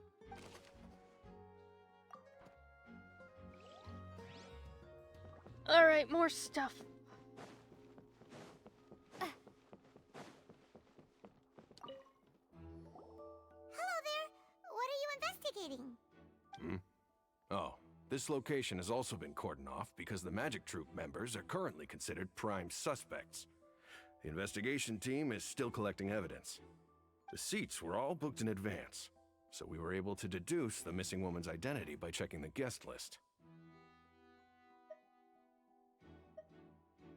Hello, I'm the attorney. Sure, it's not like this is confidential information. We will publish it later anyway when we petition the public to help us find the missing person. Her name is Halsey. She's a painter from Fontaine who's made a bit of a name for herself. Apparently, she wasn't a regular at the Opera House, but she'd been feeling some pressure with her work lately, which made her decide to come see the magic show.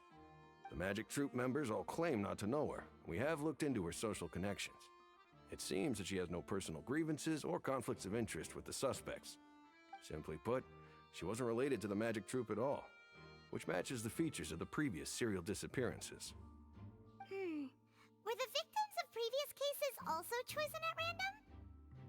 That's how it seems to us, in any case. Apart from the fact that they were all young women of around the same age range, there really weren't any other connections between them.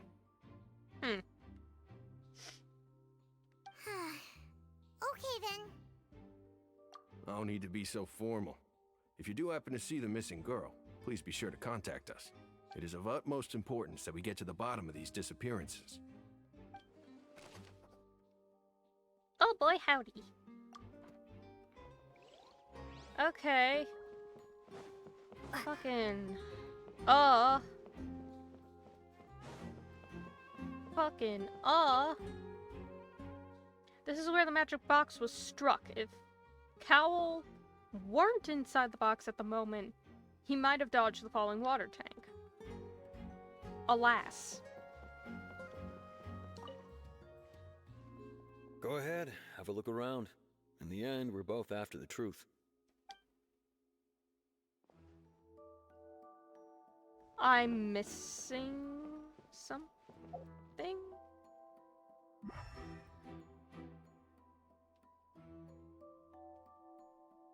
What am I missing?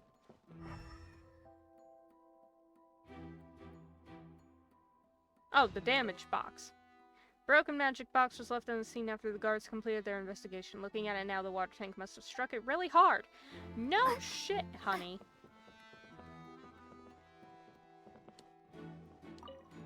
There it is. So this is the rope that broke and caused the water tank to fall. The rope looks pretty durable. How can it be burned through so quickly by fireworks? Either he didn't recognize that it was a safety concern, which I doubt, or... Why are you suddenly so serious, Traveler? looking at where it snapped. Whoa! Look! This bit is made from different material! Most of it was burned away, but there's still a little bit of it left. Oh, it's like flash paper. Yeah, okay. But cotton. So if a rope meant to hold something was made with that kind of material in it, then that means... Wait! Why don't you write all this down? Let's take notes!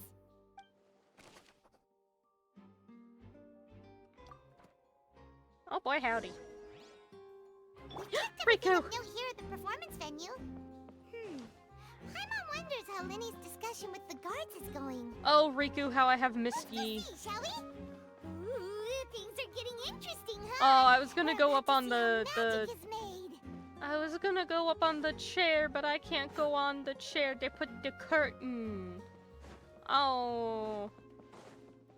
Anyway, now we can go... Whee! Quit following me. Oh, Riku, shit's fucked. Understood. Then I will be going with you. Just so you're aware, I will be monitoring your actions and making notes as necessary. Very good. Thanks for being so agreeable. I'd pull a rose out of my hat as a gift for you if I could. You may spare the pleasantries. I'm just doing my job. You've arrived. Who's this? The Queen. Me? I'm Spina di Rosula's guardian angel. If you've got a problem, I've got the firepower. Sorry, I got a little carried away there. Call me Navia. I'm a partner of theirs, and will be helping investigate this whole situation. And these are my companions. Would you mind if they join as well? Fine by me. Oh, new helpers? I would be most grateful. Well, let's just say we're tagging along. It's not every day you get to see the secrets behind magic performed on such a large scale. I appreciate your kind interest. Come with me. We'll be heading below stage. It doesn't end. Huh? Below stage? Yes, a world of secrets is hidden beneath this magic box, prepared specifically for this switcheroo trick. But before I reveal everything, you should have a look first. Notice anything strange here?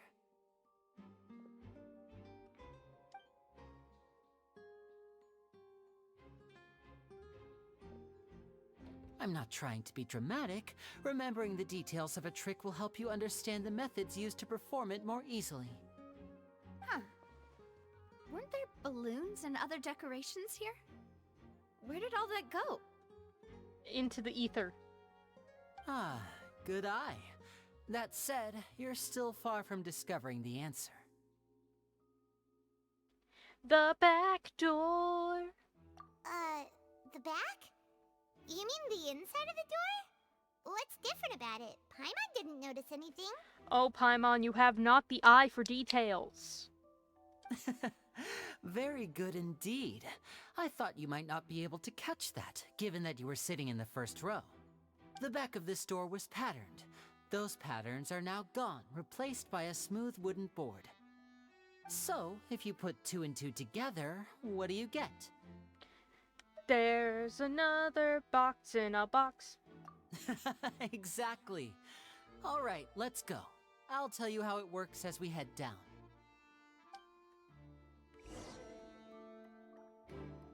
Oh, so there was a passageway under the magic box! Link the box. I knew you'd figure out most of it as soon as you saw this place. The 2 magic boxes are positioned right above the 2 entrances of the tunnel. See this flatbed trolley? The box with the lucky audience member in it would be shuttled over to the other side using the trolley. This trolley can raise and lower and even rotate, ensuring that the box will face in the right direction. I see. So that's the purpose of the box inside another box. Precisely. The inner box would descend after the audience member was put inside and be moved along the trolley, all while the outer box would remain on stage as if nothing had ever changed. Magic! So that's how you did it! Once the box was lowered, the trolley would store some energy through this device here, with which it would complete the rest of the steps.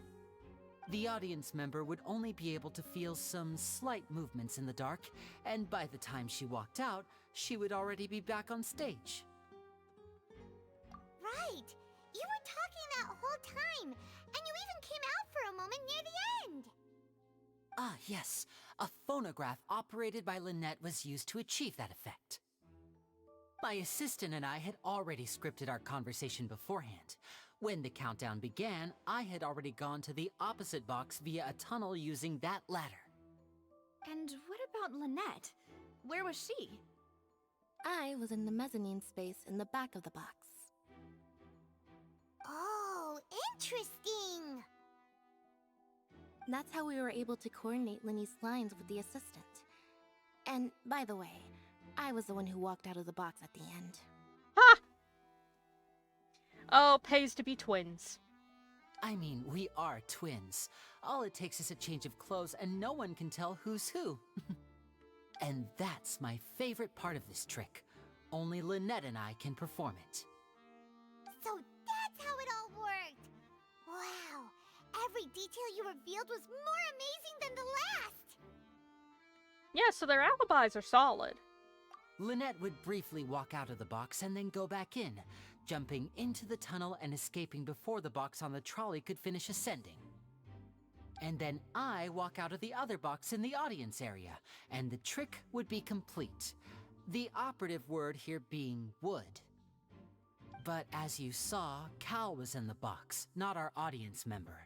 She, on the other hand, mysteriously vanished. We really don't know how that happened. If not for that interlude, this would have been an astonishing trick. I probably never would have figured out how you pulled it off. And yet, to think that someone was able to use this magic trick to commit a crime. They yoinked her. They yoinked her from the tunnels. Could we have a look around? I think we can come up with some more leads. Navia, I want to go to bed. Navia, it's 2 a.m. This is the scene of the crime, so Linny and Lynette are not permitted to stay here. I'll escort them back up. Yes, of course. No need to be so strict now. I won't disappear into thin air, you know. That's debatable. Thanks, everyone. We're counting on you.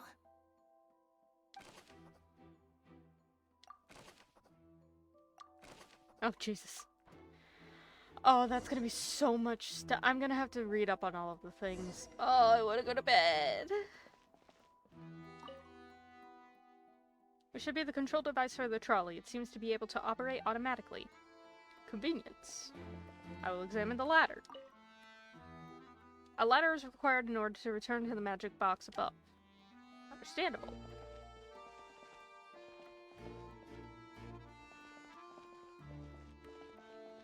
Fucking...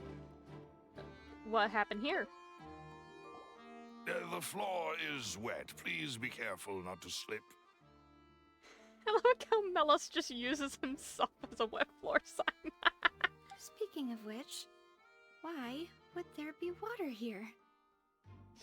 Who broke the vase? It's one of those tricks where you pour water into a jug and then flip the jug over only for the water to disappear? And here's a broken vase. Huh. Did the trolley knock it down while moving? That can't be. The trolley moves along tracks from start to finish. It couldn't have hit the vase at this distance. Let's let's note this down too and think about it later. How about we think about it now? I think that's a good idea. I think this, could be interesting. Why is there a dress? Oh, these are the clothes that the lady chosen from the audience was wearing, right? Her clothes are here, but she's nowhere to be found. Right. And do you really need to do that if you're kidnapping them? Why are there suddenly swirls on her glasses? They were perfectly clear lenses just a second ago. Ugh, this is so confusing. Paimon doesn't want to be a detective anymore.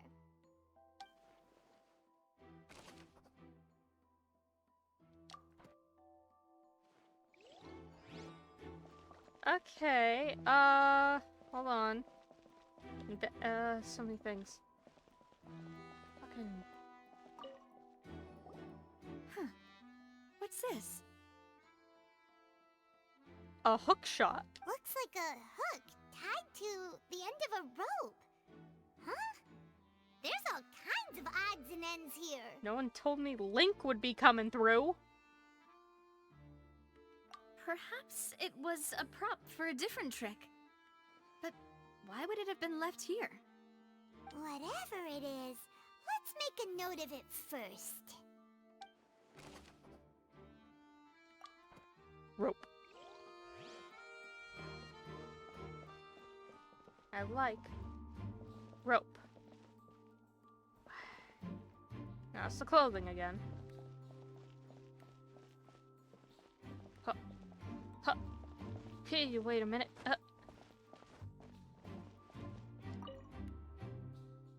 High precision is required to complete this magic show, and tracks are perfect for making the trolley stay on its designated course. The designated course of a straight fucking line.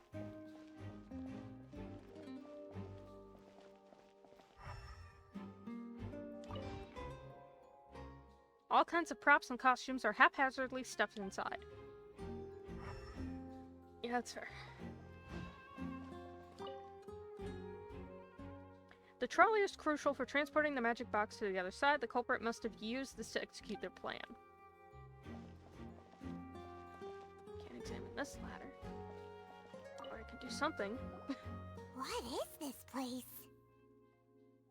Oh, apparently there was a vent on the other side. I didn't see it. It seems someone could fit through here. No shit, Silver. I wonder if someone can fit through this comically large vent. Huh. Could this have been the suspect's escape route? Alone, perhaps. But if they had to pull another person with them, the space would be too narrow. But there are no other ways in or out of here. Yeah, they were in the boxes. So. Oh, you're right! Let Paimon write that down. Did you not write down? Paimon. Did you not already write down where they were at the time of the crime? Their fucking alibis? The fact that both of them are in the box? Seems we're just about done investigating down here. Oh. Yes. Let's head back up. Oh, you upset me. You upset me, Paimon.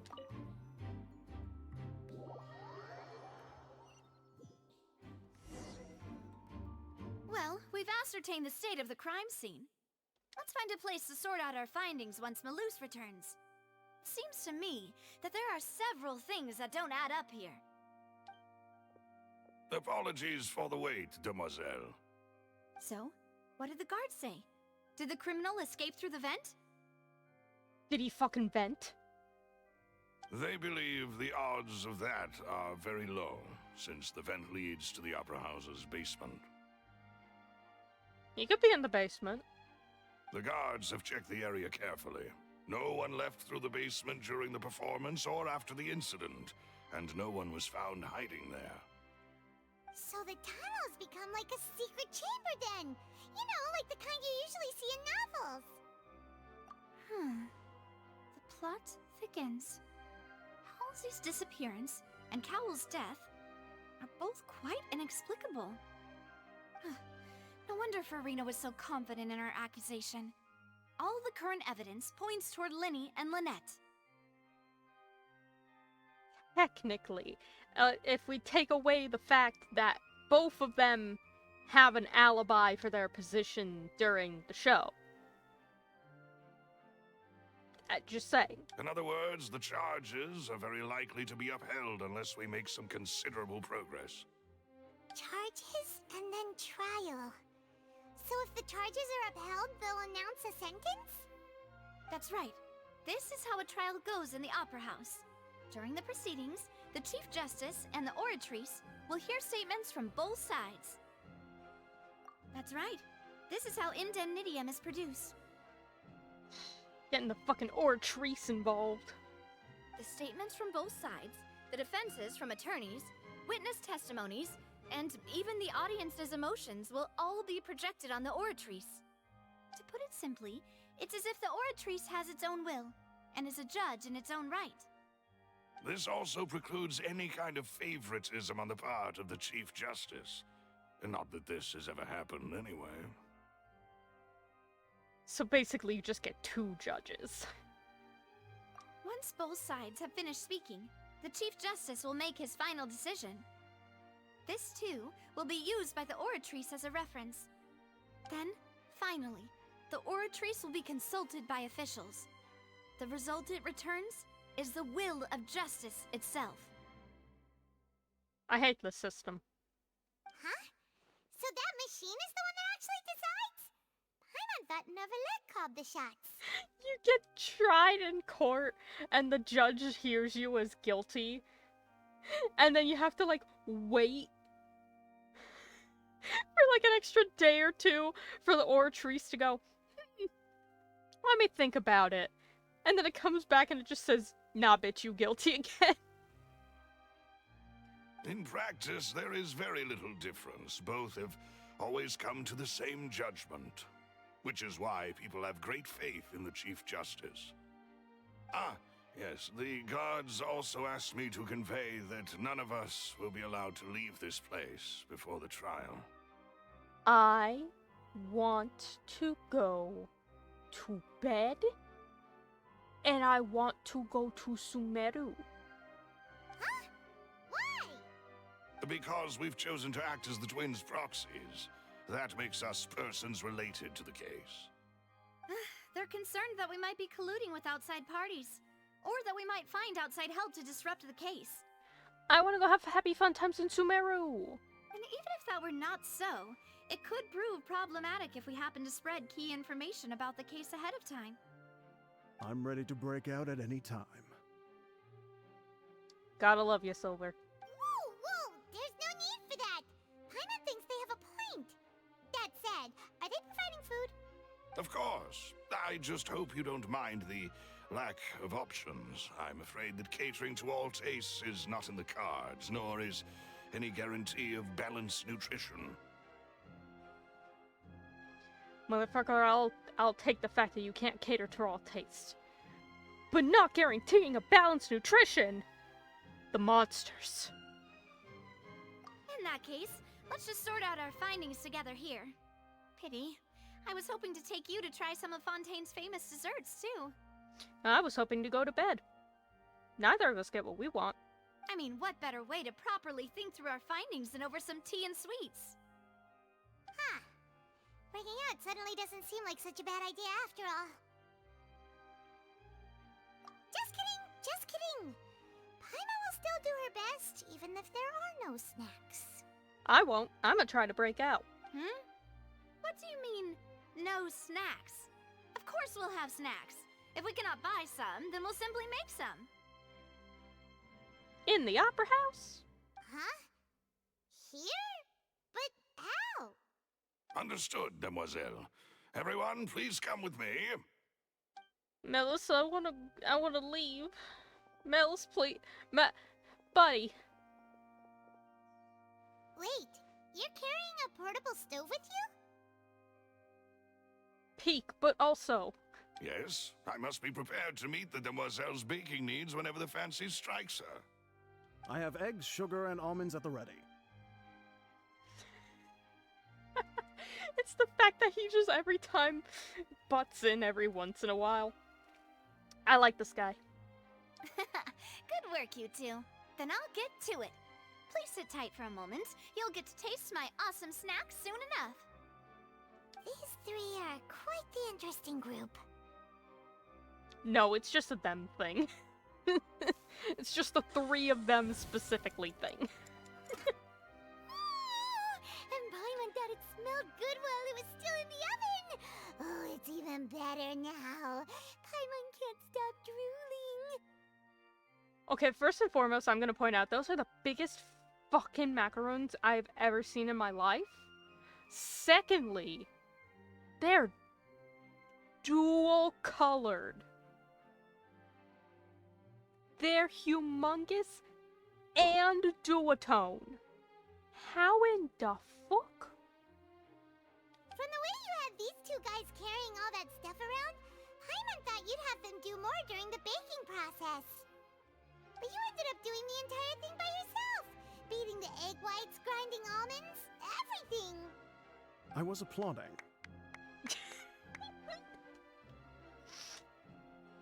And I was giving encouraging smiles. God, I love them. Paimon was just thinking, aren't you worried about getting your fancy dress dirty beating egg whites and baking like this? Well, I don't think it's carved in stone anywhere that fancy ladies can only read books, sip tea, ride horses, and play the piano. I just really enjoy making snacks. This is why I love her. She's just precious. Don't underestimate beating egg whites, by the way. It's a real arm workout. Hell yeah. You also need to beat them to just the right consistency, or your macarons will crack.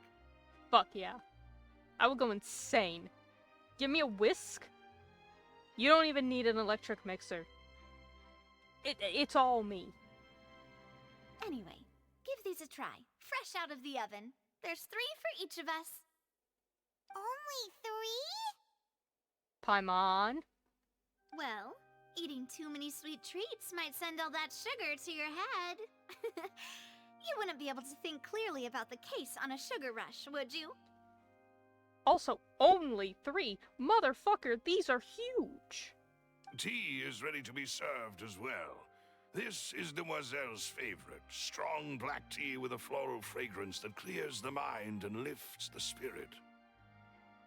No need for concern. I'm merely doing as I should.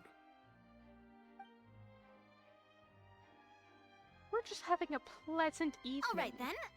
Down to business. As Paimon mentioned previously, the tunnel seems to be something of a secret chamber.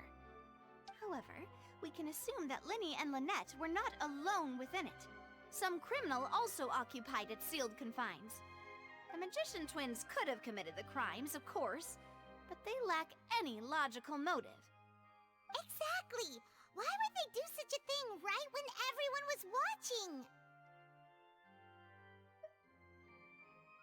Yeah, so now we've got a missing person and a dead guy. Our odds are phenomenal. The flower vase and the thud we heard during the performance could indicate some altercation between Halsey and the criminal in the tunnel, resulting in the shattering of the vase, the discarding of her clothes, and her abduction. Perhaps the criminal thought that since she was chosen from the crowd, she would be too easy to identify if she was still wearing the same clothes. Paimon thinks that makes sense, but the real trouble is... And herein lies the issue. So we've got the missing lady, we got Caldwell, the missing lady is Halsey, we got Caldwell, we got Linny and Lynette. Linny was in the aisle box, Lynette was in the stage box up until a certain point, obviously, because then she would have gotten crushed. Caldwell ended up in it somehow. There's a missing lady, and then in all of that, there's apparently some other 5th guy.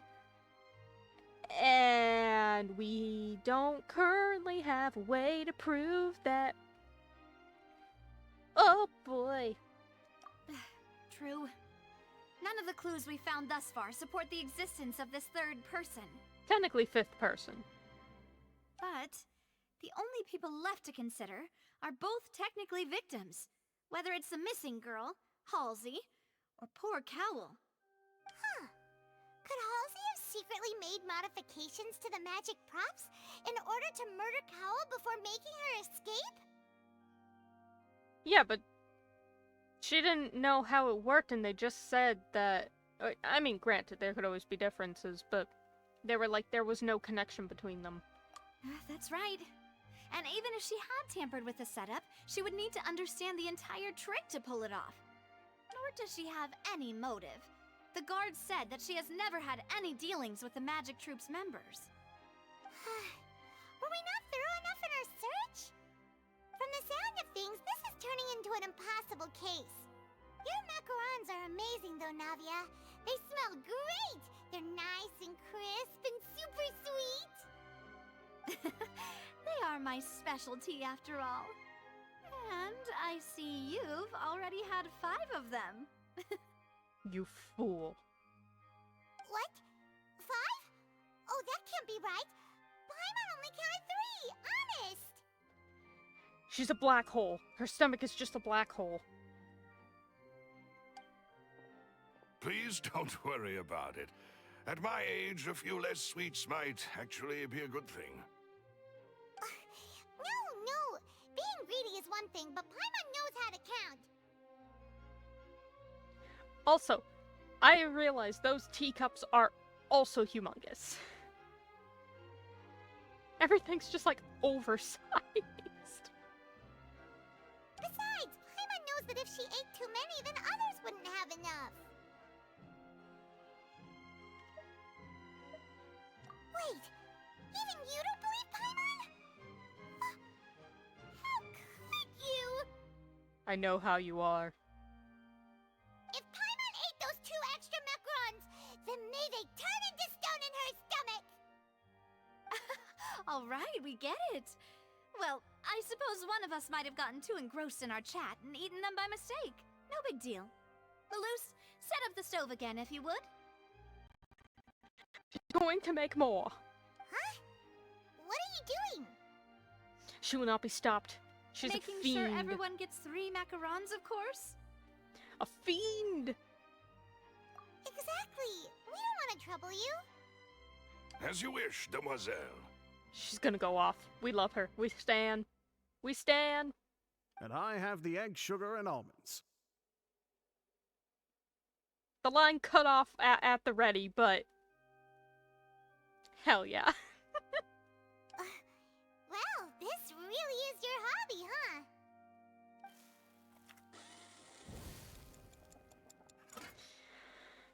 Well, that's it for snack time. I'm going to have another look around the area. I just want freedom. I don't know what we're looking for yet, but we've still got some time. As attorneys, I suggest the 2 of you think the case over again. It would be awkward if you got all tongue-tied on stage during the trial. Alright, thanks for your help, and for the snacks. It was nothing. A small task for the Spina di Rosula. Silver, Malus, it's time to go. I'll be back if I find anything new. So many notes. So much court. Alright, it's time to put our heads together. We've got to get our defense ready for the trial. Can I leave? Oh, it's probably gonna be a long and difficult case. Oh, they won't. Wait, There's no maybe point I can worrying leave. about that now. We just need to prepare. Let me leave. Here, take Paimon's notes. They should help you review the situation. Let me leave. I crave freedom. I want to leave. Justine, let me leave. My apologies, but access to the venue... I would like to register. Please. Quit following me. Fuck. I need to go to bed.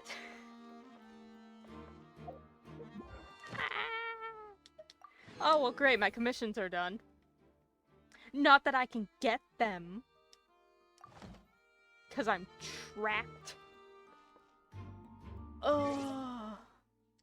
Oh no.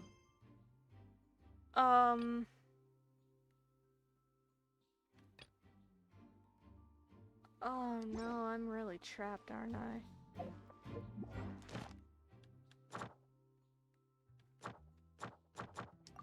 Oh no. Can I teleport away? Can I leave?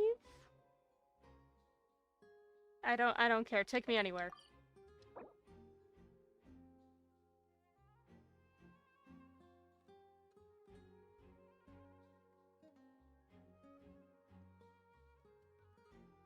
I'm willing to take that risk.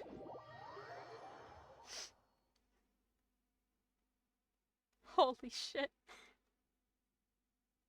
Oh, freedom! Oh, God. Freedom! Holy crap. Okay, question. That's the same day. Dun, dun, dun, dun, dun. Hold on. Got it. Dun, dun, dun, dun, dun, dun. Ba-da-ba-ba. I've been streaming for 4 hours. Jesus Christ. Oh, that's too long for me. And then go to the trial. Awesome. Okay. And then it just wants me to go back into the building, which I will not do. Alright. The wind rises. I am free. Alright. Ad Astra. Holy Thank shit. you for Ad Astra Abyss. I also don't know what this is. Do you have awesome commissions for me? That usually means the start of another quest. I'm avoiding that for now. Alright, we got that. I, in my own time, am gonna do this, because it's only got 2 days left. Which is why I wanted to get out. I've got tomorrow, and I've got Sunday, and that's it. So I'm gonna play this on my own time. And speed run it in the next 2 days. But, with that said... Oh god, I'm so tired.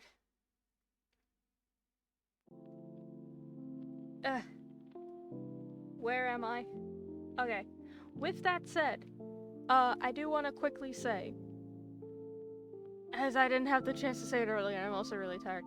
I will stream again on Sunday. We will not be playing a game, it's just gonna be a chatting stream. Because Sunday, 2 days from now, I will be having, somewhat-ish, proper debut. So, that will be then, and it'll probably be a short stream because I just want to do that. So we will catch up with the story again next week on Friday. So, gonna be a little while, but alas. So, no court for a week. But there you go. That's all. I'm too tired to do a proper goodbye. Thank you for watching. I'm gonna pass the fuck out. Goodbye.